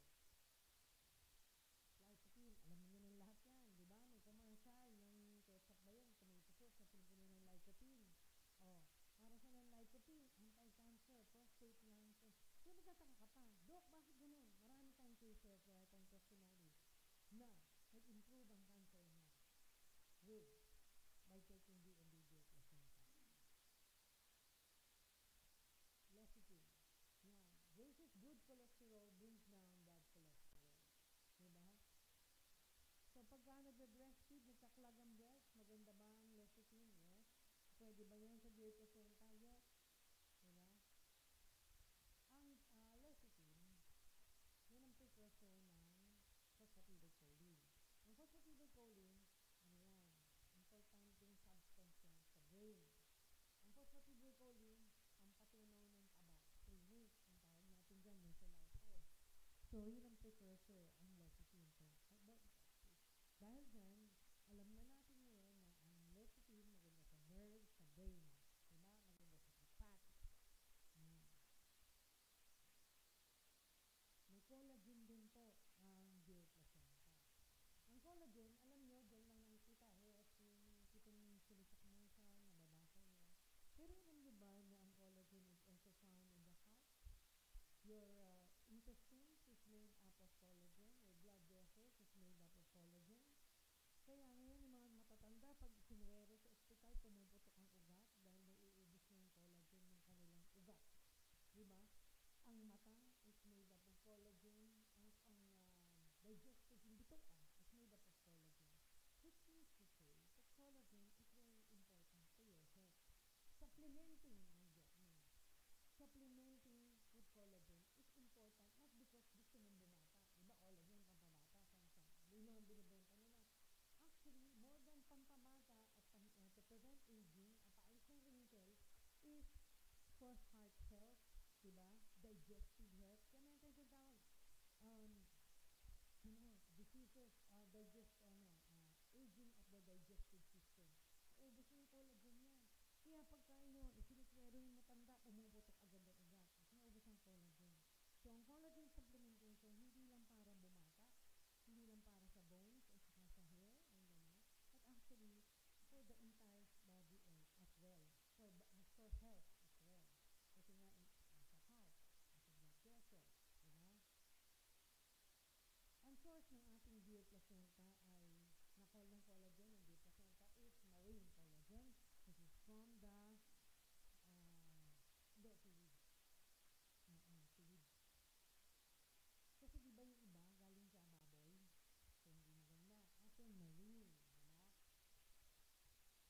Maganda rin pala ang collagen sa osteoporosis at osteoarthritis. Bukod dyan, wound healing, diba? Blood sugar, would you imagine? At saka yung isang importante pala, weight management. Ang collagen has aspirin-like properties. Ibig sabihin nun, di ba para lumablaw ang puso, binibigyan ng aspirin ng pasyente para wag mag-atake. Ang collagen, ganun din ang trabaho niya. Meron siyang ganun effect. And so therefore, nakakalabnaw siya ng dugo.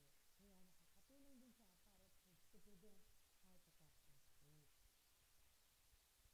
So, bottom line, anong benefits ng dear placenta? Regenerate cells, organs and tissues to restore the function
circulation, bababa ang cholesterol, improve ang concentrations ng bad cholesterol and triglycerides, decreasing the risk of heart attack. Mas maganda ang immune system niya dahil sa growth factors, diba? Improve joint mobility, resistance to diseases and chronic diseases, cancer, ayaw ng cancer, hindi yung placenta, anti-aging, rejuvenation, para glowing. Actually, nakakaputi po kasi ang placenta. Improve ang pores, mababawasan ang saging, di ba? Pag-stabilize ang weight. Ito na lang ba yun ang aking last slide?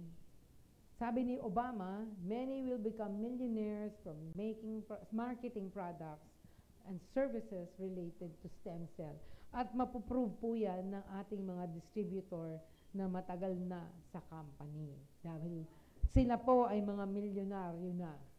Oo, kagaya ni Jerica, ni Miss Ulitin. Okay. So, you should fly with the company. Meron pong question? Bawal magtanong ang tulog kanina. Nakita ko lahat kayo tulog.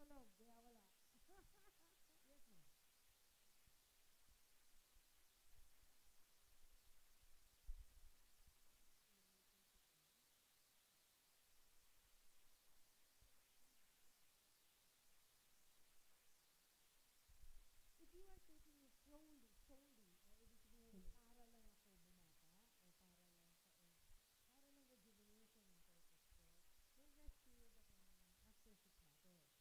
The reason for this is, tatandaan natin ang root placenta is very rich in hormone. You want to rest your hormone. Baba.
I would set my suggestion.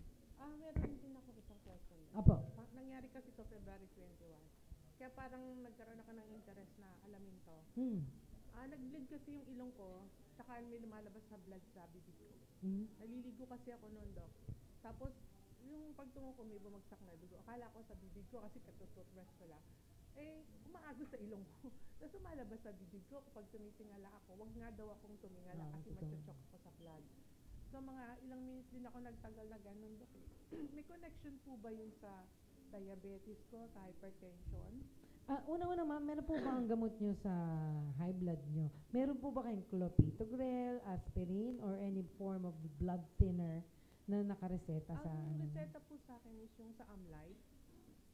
Na Amlite yung pangalan nung ng sa gamot. Hindi ko matandaan masyado yung talaga niya. Parang, hindi ako masyadong tapos familiar yung sa isa Roswin. Kasi ang tinitake ko, ma'am, is, Doc, isang sa cholesterol, sa high blood, at saka sa diabetes ko. So, nagtataka lang ako, kasi first time nangyari yun, 59 years old na ako ngayon. Noon lang nangyari sa dana ng buhay ko na nilabasan ako ng dugo. So, wala namang specific na yung sinabi ng mga doktor nung in-emergency ako. Possible daw po na naputukan ako ng ugat sa ilong? Actually, ma'am, okay, number 1, kung kayo po ay walang ibang gamot, tawag po natin blood thinner, yung mga gamot na pampalabnaw ng dugo. No? So, aalisin natin yun sa equation. No? So, kung kumbaga ang kwento ay limited lang sa may gamot ka sa high blood, sa diabetes, at saka sa sa cholesterol, no? Cholesterol lowering drugs. Kung yun lang ang gamot nyo at wala kayong ibang gamot, ang una kong iisipin, baka kayo ay nagbahing ng forceful sneezing or coughing. Pag forceful yung sabihin, medyo napalakas yung bahing nyo, tapos and since you're older now, ang iisipin ko, pumutok nga ang ugat sa ilong nyo. You should remember that as you grow older, diba, the blood vessels is made up of collagen. And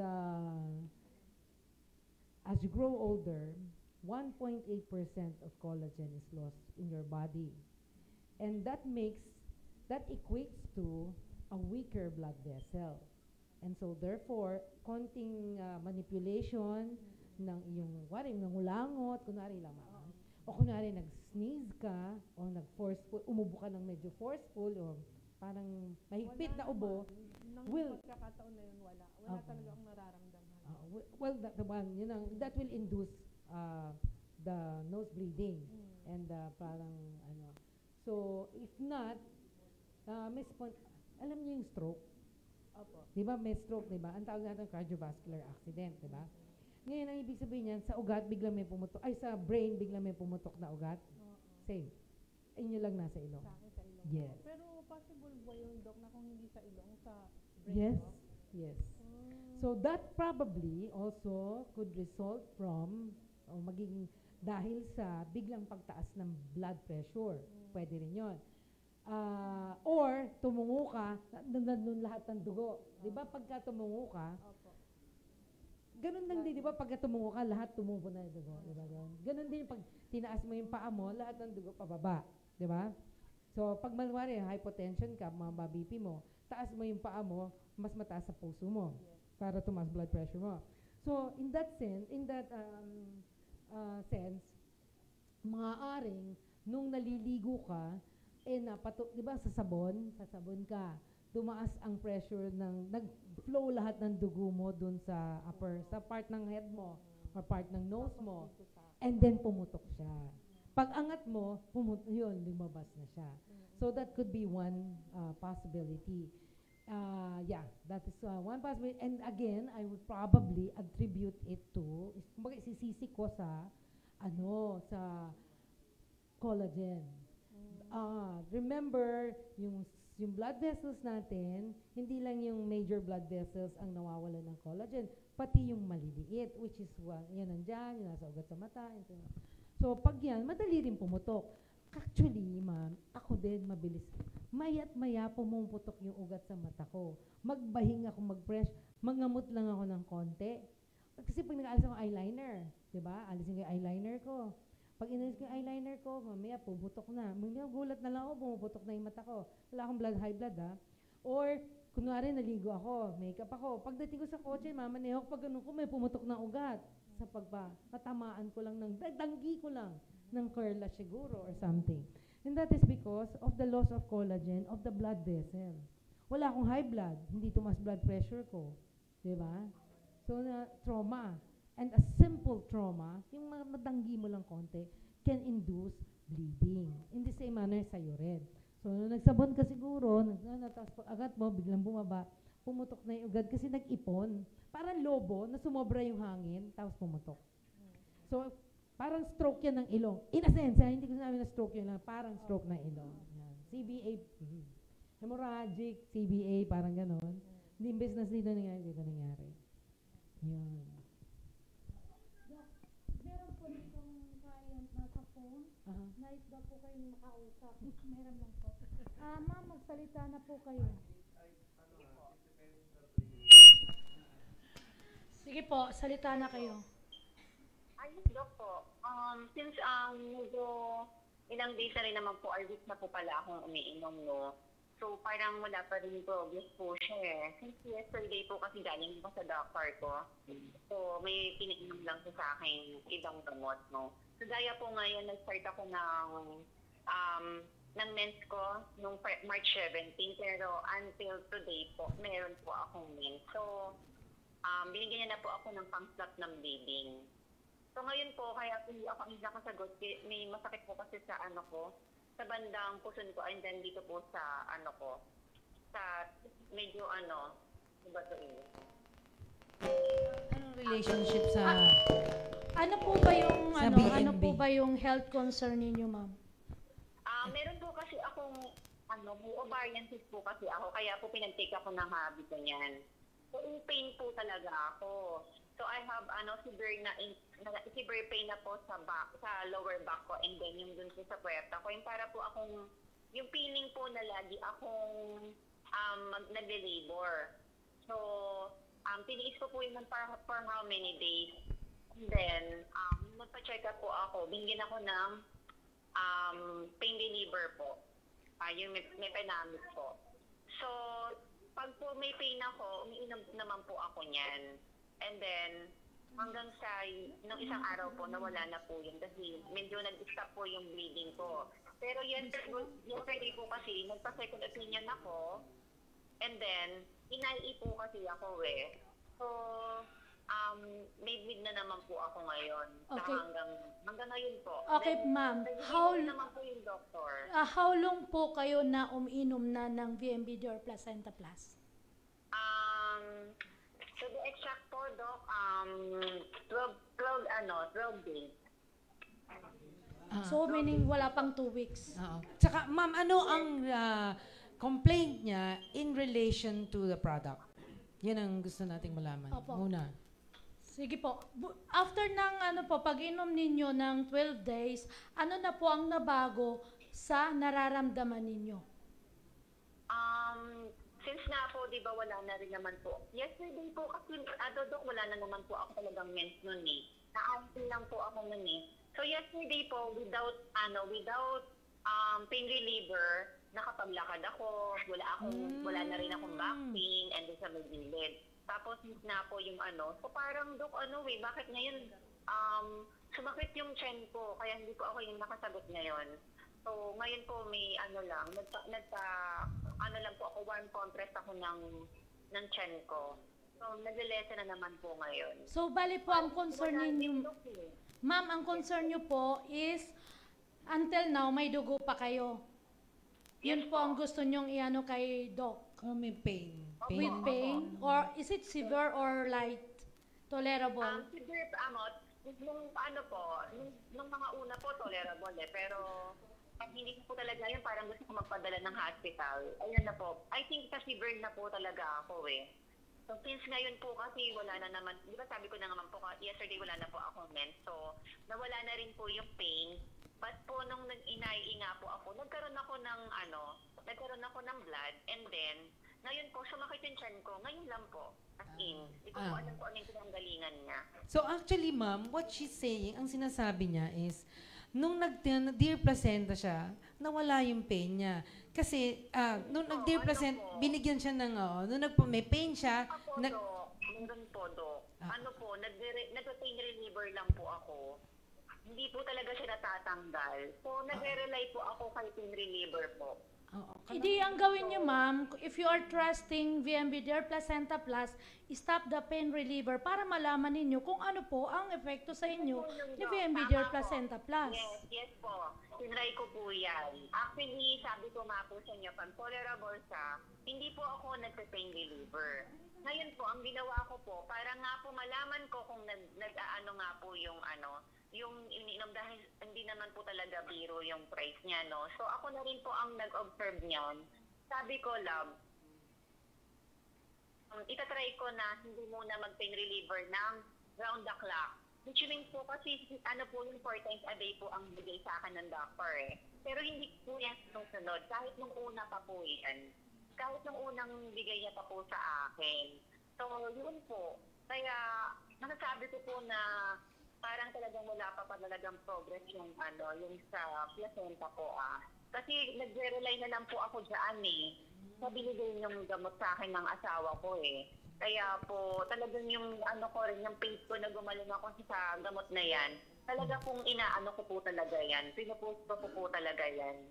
So yun po. Tapos ngayon nakaramdam ako ng pain. after niya inai.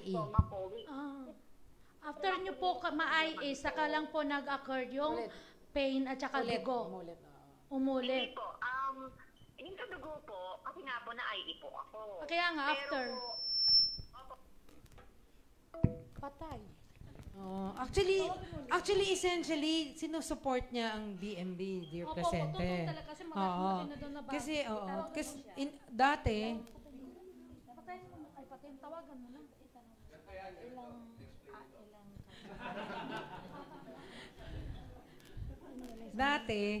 dati, Severe pain. oo, may pain siya. Pumunta siya, diagnose siya, or ovarian cyst. Hindi, ma'am, kasi paulit-ulit yung kwento. Ano ba talaga ang gusto niyang Ito na malaman? lang po, makinig po kayo, di ba? Sabi niyo po, okay, ang laki po ng naitulong sa inyo ni VMB Dear Placenta Plus. Pero since nung pumunta kayo ng doktor at nagpa-IA kayo, nag-occur uli yung pain and then yung dugo. Ngayon, pakinggan niyo po. Hindi po, wala pong pin doon sa ano. Kasi ang main ano ko po niya kung bakit ako uminom, meron po kasi akong may back pain po ako. At saka po yung sa tagiliran. Kasi nga po may nainom po ako yan Okay po, yung tanong na lang po ma'am, ano po ba ang gusto nyong i-concern kay Doc? Doon na lang po. Kung ano nga po, kung ano pong gagawin ko ngayon, lalo na kasi siyempre, dahil dalawa po yung pinatake ko, diba? 2 capsules po yan. 2 times a day po yan. So, which means 4 times, 4 capsules po yan. Hindi po ba? So, Opo. yun po. Kasi ang ko sana maging hawa man lang yung katawan ko po, no? So, kasi ngayon, kagaya po yan. Dito ko naman yung sa ko po, yung sa puson ko, and then dito po sa stomach ko, hindi ko alam kung ano. Kaya nga po, ayun po. Saka medyo po kasi yung eyes ko ngayon blurred po talaga na yung ko. May nag-double vision na po ako minsan. Okay So, po. sabi ko kahit man lang po, konti man lang po na... Okay po, ganito po, pakinggan nyo po yung maisasuggest sa inyo ni Doc. Okay po? Sige po, okay po, okay po. Yun lang po, ano daw ang dapat niyang gawin dahil nga doon po sa mga nangyayari. Regarding on what, ma'am? Yung sa pain nga po. Sa pain. Pumunta tayo ng pain, tapos pumunta tayo ng mata, pumunta tayo ng lumbar.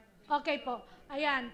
Regarding daw po doon sa pain na ano niya nararamdaman ngayon.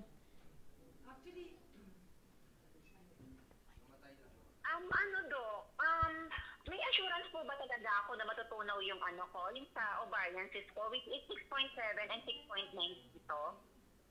Dalawa po kasi siya Bale, ma'am, regarding assurance, no, even the doctor or even no doctor can assure you that it will go away for whatever treatment unless alisin.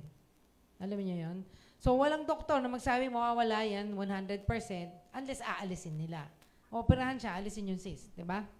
So, pagkagamot-gamot lang, try natin. Usually, sasabihin ng doktor, subukan natin ng gamot, tapos tignan natin kung liliit. Di ba ganyan ang mga sinasabi sa atin ng doktor? So, in the same manner, we cannot tell you that it will, we are assuring you that 100% it will go away. It does not work that way. Before po kasi namin sabihin po yan, may assurance daw po yan na gagaling ako kahit na ano daw po yan Kahit na daw po may mga cancer, hindi po ba? Iba po ang assurance, iba po ang possible. When you say assurance 100%, it will go away. Because I cannot say that po ako po ay doktor. Sana ako, Dok. Hindi ko po ginawa yan dahil naniwala po talaga ako na makicured ako ng gamot ko po. Oo. Ma'am, hindi na, bilang doktor po, hindi ko mabibigyan. Na liliit po siya or mawawala. Tama po ba? Just like sinabi niyo nga po na yung mga doktor, ganun din naman po ang sinasabi.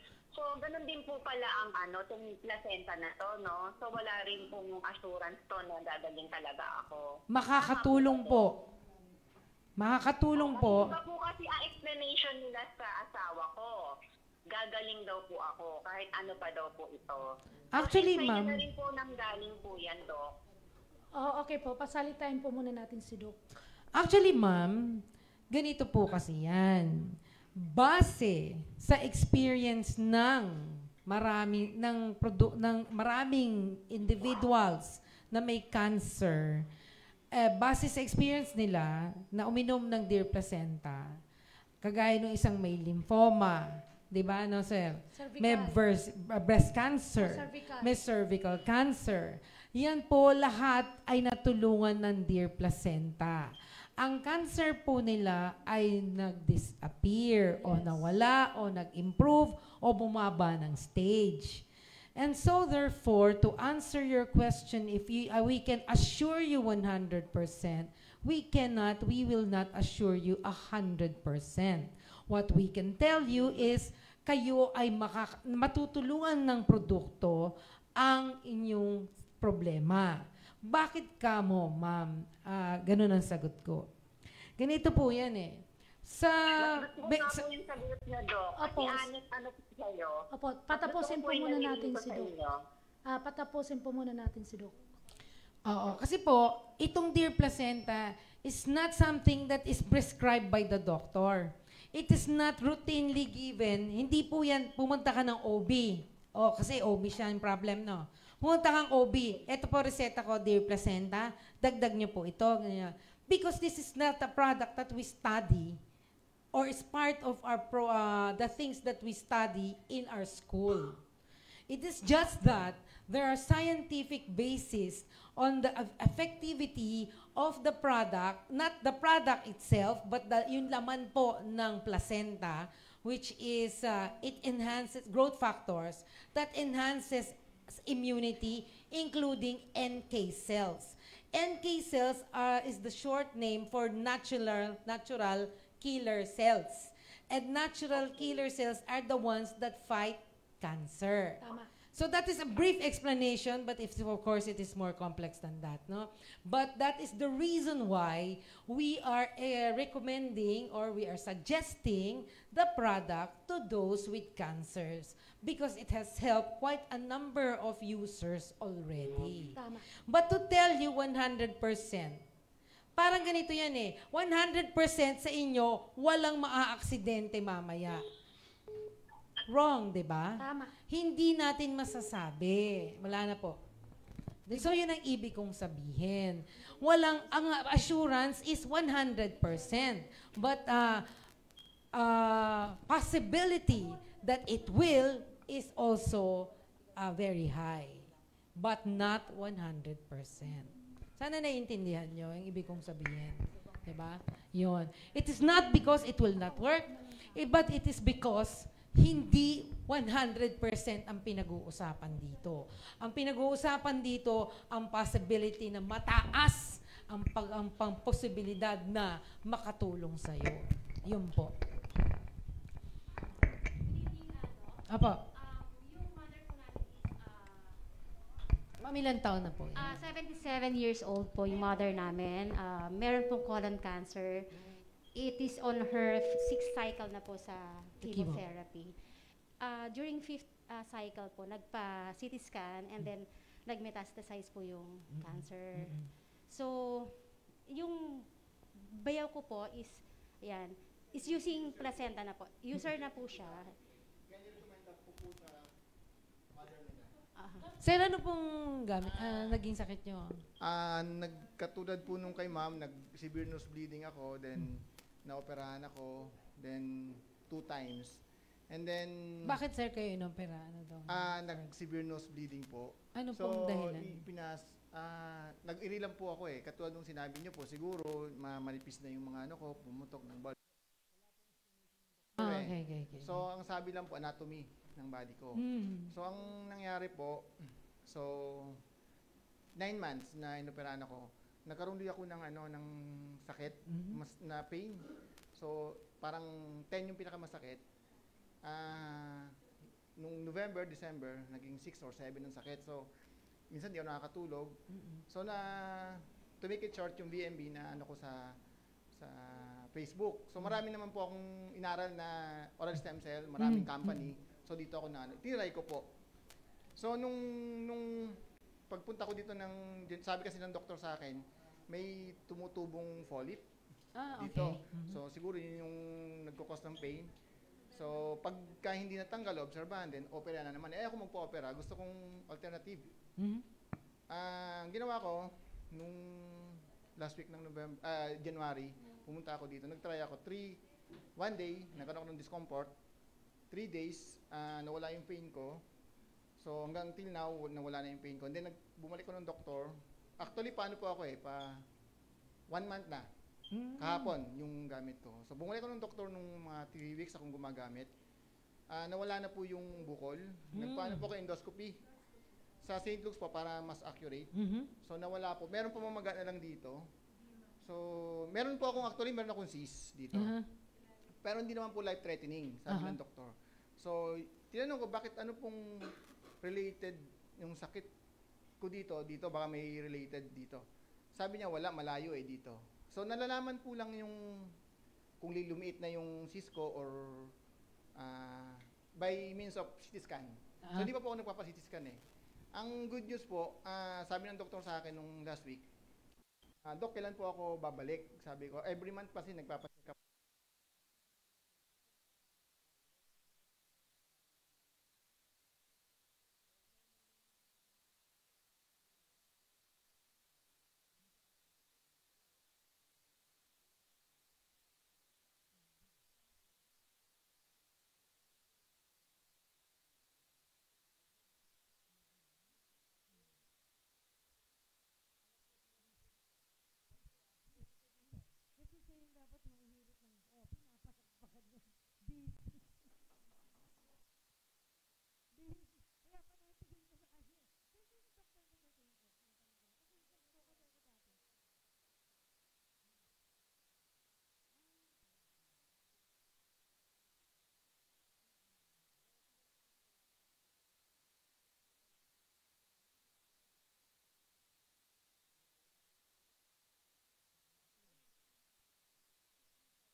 Kung magandang resulta, ano siya, gumamit na rin po. Kasi hindi siya naniniwala din minsan sa ganito. Kasi ano siya din po medical profession din po siya, PT. So hindi siya masyado. Ngayon, pero alam niya yan. Yung mga collagen, yung mga inflammation, alam niya lahat yan. That all will help in sa profession niya, sa mga patients niya. So like po nung na-interview ni ma'am, meron din po siyang ovarian cyst. So 2 cm may get. So sabi ko ito, ngayon 2 weeks pa lang po siyang, 3 weeks pa lang po siyang gumagamit. So nauna lang po ako ng 2 weeks o 2 weeks pa lang siya gumagamit So yun po, to make it short, nirekomenda ko po sa kanila sa mother nila. So may tanong lang po siya. Bale ma'am, actually, syempre alam mo, being in the stage of cancer where your mother is now, which is stage 4, kasi may mets na, no? Stage 3C, Doc. So, nasa stage na siya ganyan, yung options nyo kumukonti, di ba? So, ganito na lang, ginawa na natin to, ito ginawa na natin to, wala nangyari. So, we are expecting na 8 cycles lang po yung yung chemo, and then mag-adapt po ng 2 cycles, so magiging 10. Kaya medyo na po si nanay, syempre, tapos upset nanghihina. So, number 1, kung itutuloy niyo yung chemo, ma'am, itong Dear Placenta, iinumin niya in between chemo. Kasi makakatulong to para mag-recover siya. Ayaw niyang mag-chemo. Natatakot mag-chemo kasi yung mga nararamdaman niya pagkatapos mag-chemo. Diba? Natutrauma siya. Nanghihina, nagsusuka. May mga ganun, diba? Actually, Doc, ang binibigay po kay nanay is low dose. So wala kasi siya 77 na po So wala po siyang nararamdaman any pagsusuka. Medyo yung sa tiyan lang po, sinisikmura lang po siya. Sinisikmura. Opo, Doc. Yun So po anyway, this will help restore vitality sa kanya pag nagkikimo siya. Number 2, baka makatulong nga sa, di ba makita nyo, may colon cancer. Ay, Doc, to add up pa pala, meron po siyang gallstone. Okay. Yun po yung Pero, sabi po ng surgeon, no Maliit. need No need po na kasi medyo matanda na nga po. Mahirap operahan. Opo. Tsaka may cancer, hindi makiklear. Opo. Medically. Ayun. Gano'ng kadami? Opo. Paano pag-take? Siyempre, ma'am, naghahabol tayo, di ba? Siyempre, parang gusto natin mapigilan yung Pero medyo nga po, di ba, Doc, pricey. So, I am surprised that they are both the husband and wife is actually taking it and hindi siya mura, di ba? But then again, because of health, di ba? So, yun ang value niya. Siyempre, mas importante yung, sabi nga nila kahit ano, pag nawala ang health, kahit anong yaman mo, ano-ano, basta mawala yung health mo, di ba? Alam mo na, you lost everything. So, anyway, ang tawag dito, yun ma'am, siguro try natin 4 capsules a day, every 4 hours. 8 divided by 4, 32, every 4 hours.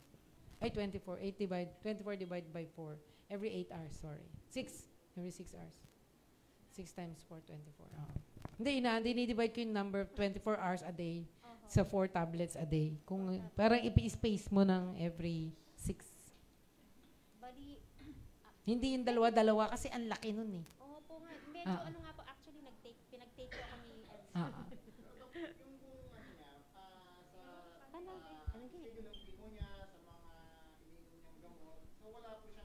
Anong meron sir yung una? Doc, ano po siya? Every May 3 pneumonia? weeks, every 3 weeks po yung kanyang chemo. And then, meron po siyang tinitake oral meds for 2 weeks. Oral chemo. Opo. So, paano po ba ang pag-take ng placenta, if ever po? Paano po yung oral chemo niya? Ano po, 4 times a day for 2 weeks. So, medyo marami na nga, Doc, tablet din po yun. Oo. 2 in the morning and 2 in the evening. Yung sa chemo niya? Yung chemo meds po. Di yung i-gap oral. niya na lang mga 1 hour after. 1 hour after. Bali, ilang tablets po? Gawin nyo every, kasi malalaki nga. Gawin nyo every 4 hours. Every 1 tablet every 4 hours. Around the clock na lang. So, 4 tablets din in a a day. day. Actually, ma'am, yung iba pa nga 6 eh. So, Pero habulin mo muna. okay Tingnan lang po natin, yun. observe natin muna Opo. sa one bottle. araw-araw po yun. Yes. During or after, basta tingnan po natin. 30 minutes before or after meals, ha? Mag-isabay sa pagkain. Opo. After meals. Yun, after meal din po yung chemo meds po niya 30 minutes din. Opo. O di 1 hour after. So, 1 hour after Mamaya yun. inom na naman siya ng chemo drug. Oo nga Anti-chemo. po. Ng chemo. So, every 4 hours. Chemotherapy Okay. dyan. Every 4 hours po, Doc. 1 tablet. Okay. Gets po. Every 6, ma'am. Every 6. Every 6 hours. 4 times a Ayun, day. kasi ako po yung nakabantay po sa kanya. Sana, the sooner the better, ma'am. Kasi kung papatagalin mo, pahirapan mo yung gamot tumepekto, di ba? Ayun. Actually, Doc, I would like to share na din, Doc. Kasi, shinare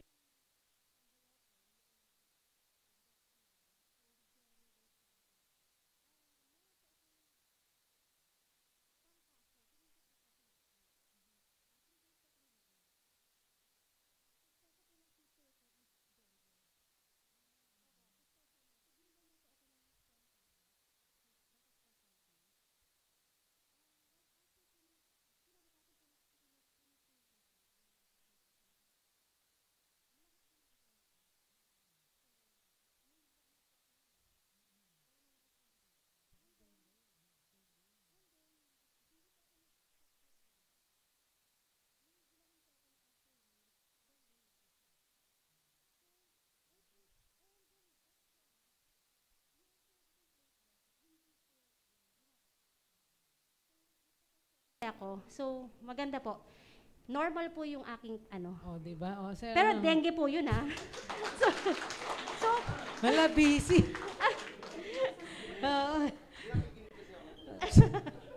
Nawawala. Yun po. Oh, So, actually, ma'am, meron kaming, di ba, pedya na doktor. Yung pasyente niya, dengue. Di tumataas ang platelet. Di ba? Kasi di ba, yung bababa. Bata, di ba, delikado, duguin. So, hindi tumataas, parang ilang araw na yata. 3 araw na. Ang ginawa niya, tinakas niya. Yung deer placenta, binutas niya, pinatak niya sa ilalim ng dila. The next day, nag-improve ang platelet. Di ba, sir? Pedya yun, pedya. So, try nyo, ma'am, sa mami mo. Diba, baka yun nga po kaya...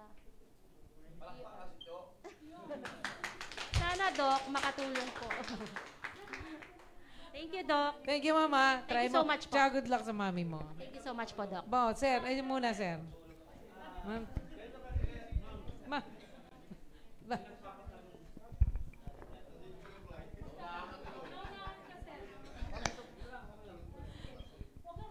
Good evening po, Doc. Yes, ma'am. Good afternoon. Ay, good evening po. Good evening po. Kasi po ma'am na nag-start po kasi ako uminom noong February 14. Okay. Nito lang, February 14. Tapos ano po, in 5 days po, naggaan naman po yung pakiramdam ko. Kasi before po kasi nung nagkita po kami, ano po, lutang po ako nun eh. Tapos po, nung mga after 5 days nga po, gumaan yung pakiramdam ko. Kaya nga lang po, after mga 1 week po, ito po parang nararamdaman ko po medyo nahihilo po ako. Pag sa umaga po, okay siya. Medyo okay po yung pakiramdam ko. Pero nung pagbandang hapon na po siya, paggabi siya, parang medyo may part na akong nahihilo. Kasi before po kasi, may vertigo po kasi ako. Pero hindi na po ako masyado uminom ng gamot kasi parang nasasanay na po kasi. Yun nga lang po nararamdaman ko, medyo parang nahihilo lang po ako. Ngayon po, nakararamdaman ko po yun. Para po bang umiikot o parang nahihilo? Iba kasi yung Hilo lang vertigo po. na umiikot, di ba? Before po, ganun Oh, po. ngayon parang hilo lang. Hilo lang po. Okay. Pero at least po, kahit ganun po nararamdaman ko, kaya pa naman po ng katawan ko. So you being a vertigo patient, you know that it is not vertigo, right? Hindi siya vertigo, right? Parang Kasi dapat umiikot ka or siya umiikot ang dapat paligid mo, di ba? tumutumba po ako. So ito parang drowsy kang na hindi maintindihan. Oo nga. Para ka inaantok, di ba? Inaantok po na medyo hilo po. Oo. Kasi nga, pag inaantok ka, di ba nahihilo ka? Opo. Ganun ang placenta, di ba? It causes, pinapaganda niya yung tulog. So actually, baring inaantok ka na, pinipilit mo. Number 1. Number 2, alam natin na ang dear placenta brings down the blood sugar. And so therefore, kasi nga nanonormalize ang blood sugar, if meron siya ganung effect, di ba? So you probably would like to evaluate your blood sugar levels. Baka bumababa blood sugar mo, nahihilo-hilo ka na. Ibig sabihin, dapat ka nang kumain. Yan. Yun ang mga possibilities kung bakit ka nahihilo. Yes, mababa na yung blood sugar o inaantok ka na. Ako ganun eh. Kailangan po maaga lang po pala. Matulog. ng Oo. maaga. Oo. Try mo, ma'am. Ma'am, pag ako nagdi-dear placenta, ang gising ko alas 10. Ako rin po Pagtulog kasi- ka ng alas 10 ng gabi, ang gising ko alas 10. Sabi nga sa akin ng mga bakit kanya ka matulog para kang bata? Ang tagal ko Parang matulog. baby. Yeah. At saka talaga inaantok. Nahihilo rin ako. Lalo na pag umaga ko ininom. Kaya nung huli, hindi na ako minom sa umaga, gabi na lang eh. Ako baga epekto po Para masarap. para makatulog at saka para hindi ko maramdaman yung antok. Kasi pag inaantok ako parang nakapikit ganyan, di ba? Oo nga po. Tapos para ka para hindi mo naintindihan kung nahihilo ka o inaantok ka. Yan. Ganun lang po. Yes, ma'am. Inaantok lang. Oo, inaantok ka na sa totoo lang. Oo. Tapos doktora, Tsaka check nyo rin yung blood sugar nyo, ha? kasi po mahilig din po ako sa matamis eh. Yeah. Hindi, ma'am, baka bumababa. Bumababa na. Kasi nakakontrol ng blood sugar to, di ba? Kasi po doktora, dati po kasi, meron po kasi ako mayoma. Tapos nag-check po ako na bawal daw ang maalat, bawal ang matamis, bawal ang carbohydrates daw Ilan taon na po kayo? 49 na po. Ay, pag nag-menopause kayo, gano'ng kalaki mayoma nyo? Ano po, nasa 7 daw po. 7 cm? Mamalaki yun na. Actually, 49? Opo. At Magme-menopause saka na ano rin. pa po kasi, Nagme-mens pa kayo? opo, bali ano po ma'am na-diagnose po ako na may makapal daw pong lining. Hindi naman kayo nagbi-bleed. Kasi Nagbi-bleed po ako. Nung December po nag-start ako. Nag-bleed po ako. Pero hindi po siya ganun kalakas. Parang lang po siya, spotting lang siya. pero For hindi kayo 1 na Ayoko DNC? po kasi magparas pa eh. Hindi na kayo nagbi-bleed ngayon? Wala kayong continuous bleeding? Meron po, pero lang po siya, spotting lang po. May time lang po na, mahina naman po siya, hindi po katulad ng iba na malakas. Kahit na ma'am, pa-evaluate mo pa rin. Opo. Kasi unang-una, isa pa yon, anemia. Oo Pa-check nga nyo po. rin. That is probably one reason ba't kayo nahihilo. But nonetheless, meron tayong iron kasama dyan, naka-incorporate. So baka magkaroon ka ng false negative. Ibig sabihin, hindi. Ang anemia nyo, maaaring normal, pero meron pa rin kayong spotting or bleeding. Kasi ma'am, ang continuous spotting can result to anemia. So dapat, pwede test nyo yung blood yung CBC kayo, tapos, pa-check kayo ulit sa OB nyo. Baka dapat kailangan ng DNC. Bali mo before din po na ko ng mababa po ang hemoglobin ko dati. Tapos Ngayon, musta ngayon, na? ma'am, hindi pa po ako nagpapacheck. Baka after po ng paggamit ko na, after 6 months po. Okay. Kailan po yung huling check-up nyo? Matagal na. So hindi Sure natin pa po. mako-compare, Oo ano? nga po eh. Bali, So, after na lang po siguro gumamit ako nito. Bakit ang itsura nyo naman, hindi kayo mukhang anemic? Kasi yung Hindi naman labi po. nyo, mapula naman. Before po, Dok, nung bago ko gumamit, talaga maputla ako. Talaga. So, the reason why minention ko po kasi yun, dahil iniisip ko, baka naman nga anemic to, kaya nahihilo. Oo nga po, Pero baka. tinitignan ko kayo, mukha naman hindi kayo anemic dahil mapula naman ang labi nyo. So, inalis ko ang anemia sa dahilan ng pagkahilo nyo. Parang ganon. Oo. So, maaring the reason why nahilo ka is number 1, pareho ko. Pagka minom ako ng placenta sa umaga, hilong-hilo ako kasi antok na antok ako. Sa totoo lang. Ano po Sabi ko, ginagawa di na ako iinom na umaga nito. Antok na antok ako. Ano po ginagawa niyo pag Hapon ako, ay hindi, nilalabanan kasi may trabaho ka, di ba? Oo nga po. Nilalabanan ko, pero pagdating ko ng hapon, tulog talaga ako. Nakakatulog ako ng alas 5. Usually, ako tulog sa hapon eh. But, imisin mo, kagigising ko lang na alas 11, alas 5, tulog na naman ako. Pero Dok, ngayon po kasi wala na po hindi na ako masyado nagbe-bleed eh. Pero, Talaga? opo, may tendency po liliit naman po siguro yung myoma ko. So, actually, ma'am, Multiple myoma po kasi 49 ka na, diba? Opo. Pagka nag-menopause ka, titigil yan. Ililiit yan. Dati ako may myoma din. Opo. Nag-menopause ako, lumiit na siya. Tapos, Dok, meron kasing in-offer sa akin yung doktor pala. Bibigyan daw ako ng parang injection daw po. 3 times a year daw yun. Para? Liliit daw po yung myoma. Pero, after na hindi na ako gagamit, lalaki rin daw siya. Kaya hindi ko po sinubukan. Yun ang sinasabi ko, di ba? May assurances. Liliit, pero baka lumaki pag tinigil mo. So, ganun din yun, di ba? Ganun. Same. Always, di ba? Pero Dok, pag gumamit niyan, after 6 months, may tendency hindi siya babalik agad or ano. Actually, yun ang objective natin. Di ba? Yun. Pero ma'am, kasi 49 ka na. Magpaalam ka na sa regla mo. Pag may menopause ka na, liliit na yung mayoma mo. Maaaring, lumiit na yan. So, after 6 months, maliit na rin siguro yan. Ibig sabihin, ma'am, mas okay pala hindi ako nagpa-opera, no? At saka hindi, Gumamit ma'am, ako. alam mo, mas okay, maganda ang timing ng inom mo nito. Oo nga po. Kasi hindi ka pa menopause. Number 1, there's maaring ma-prolong o ma-delay ang menopause. Ibig sabihin, haba, nagre-regla ka pa. Opo. Kasi may disadvantage din menopause, tatanda ka yan, di ba? Opo. Oo. So, ang timing mo is perfect because you have not, wala ka pang menopause. And, so, tapos you have not aged so much and so therefore you will sustain that youthful look because of this. And then it probably will help with the reproductive, problems with the reproductive system. Nakakatulong. Sige po, Doc. Thank you, ma'am. po. Salamat din. Kanina ka po, nakapalakpakan eh. Doc. Sir. Tanong lang. Tinatanong lang din sa akin to, ma'am.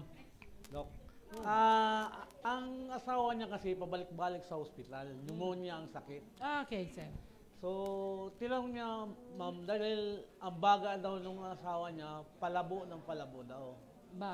So palala pneumonia. Oo. Oo. So, inano niya kung yung Dear Placenta Plus natin is pwede ba daw uminom niyan? Ayun parang Naka-confine ba ngayon, sir? kalalabas lang, ma'am. Yan, sir. Bigyan mo, kamo. Ayun, yun. So, ganito, sir, no? Yung pneumonia, kung palabo ng palabo, ibig sabihin lumalala. Bakit hindi nagbago sa ospital? Hindi ba inalisan, hindi ba tinubo yan? Pero i-drain yung tubig? Hindi ko rin na, So, anyway, so, sir, bigyan mo kamo ng 4 na tableta sa isang araw. So, 2 sa umaga. Kahit nahatiin mo sa 4, 1 every 6 hours. 1 every 6 hours. Oo, sir. Kasi mahirapang lumulon yan eh. Dahil nag-uubo yan eh. May pneumonia, di ba? Painumin mo ng 2 kalalaking ganito. Mahirapan. So, bigyan mo every 6 hours isa. Okay, 1 doublet. Yes. Makakatulong yan, sir. Yan Tapos, naman. syempre, huwag masyadong hihiga. Magagalaw. Nakakagalaw ba? Nakakalakad? Nakakalakad mo. O yun. Pero Kasi alalayan lalalayan sa kakahiga. Kaya sa hospital minsan, lumalala. Kasi lagi nakahiga. So, sa pneumonia, importante yung naglalakad. Kasi ilang beses Or ko na siyang nag-move. inano niyan, ay ayaw nang maniwala. ngayon, sabi niya, talaga bang, Subukan. ano yun? Sabi ko, subukan mo. Kasi marami ng testimony nangyari na gumaling naman. So, tinanong niya kasi palabo daw ng palabo na rin. So, kung ang asawa niya, mahal niya, bigyan niya. Kung hindi, biyan niya. Yan na nga, ma'am eh. Thank you, Doc. Tuwa, sir, tulog ka na tulog. Ma'am.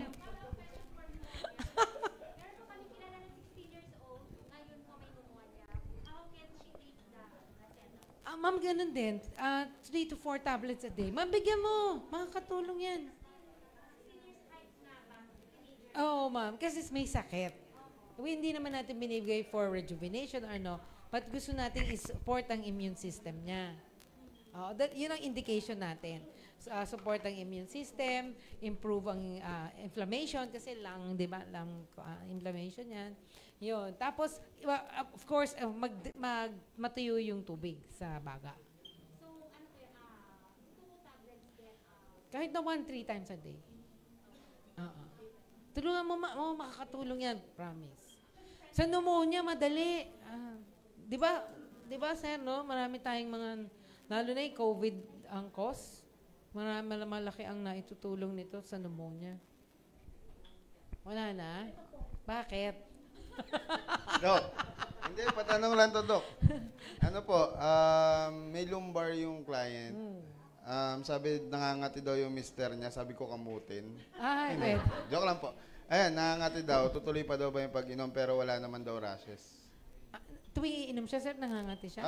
Parang 3 days pa lang po yata ang minom. Doon sa 3 days na yun, nangangati siya tuwing iinom siya? Tinanong ko nga, Dok, anong kinain? Wala namang malansa.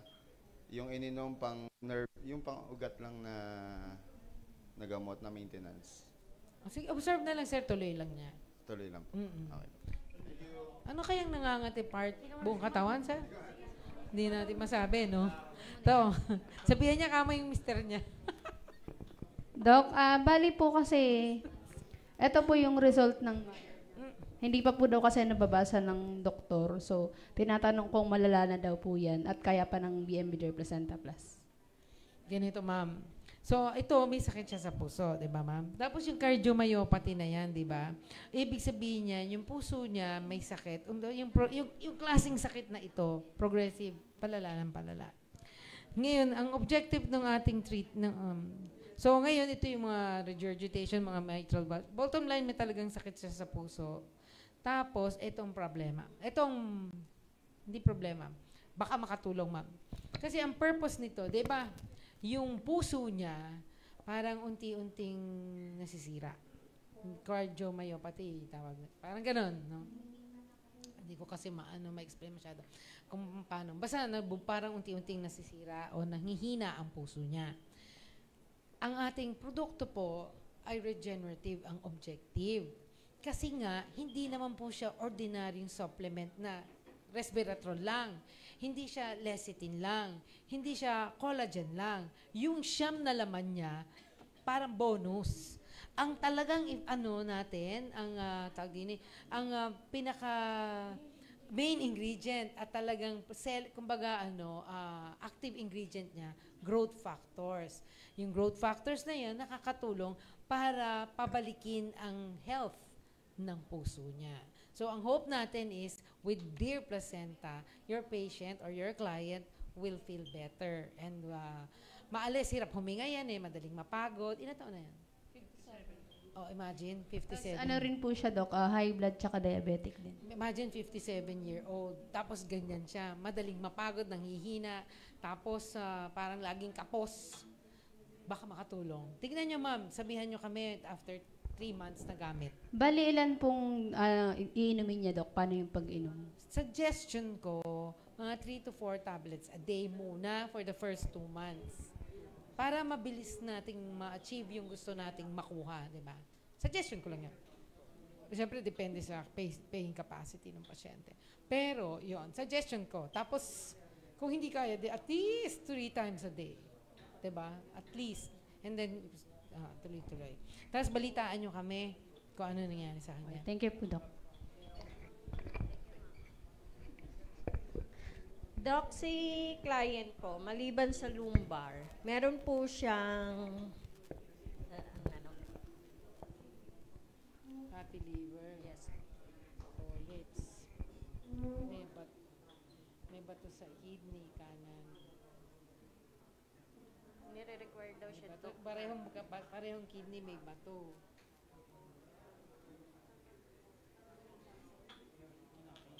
Nire-require daw siya to na ano, yung shockwave daw. Yeah. Tuloy. Oo, ma'am.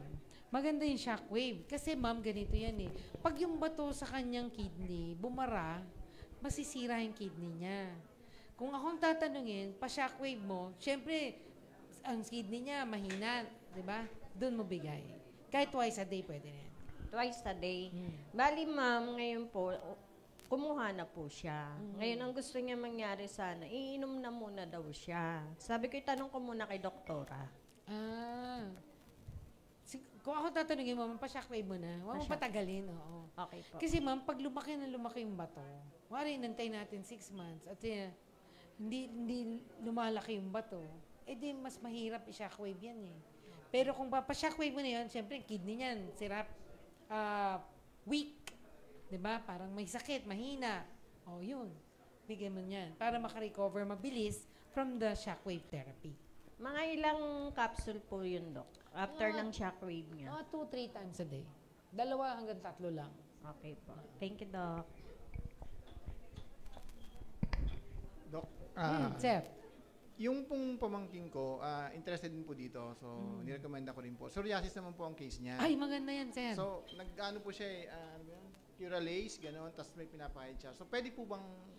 Di ba kahit anong gawin sa psoriasis, wala naman nangyayari? Opo. Tama po, pabalik-balik lang po. Di ba? Ang psoriasis, hindi ba autoimmune? Opo. Di ba? Di ba ang psoriasis stress-induced? Opo, tama Di ba? po.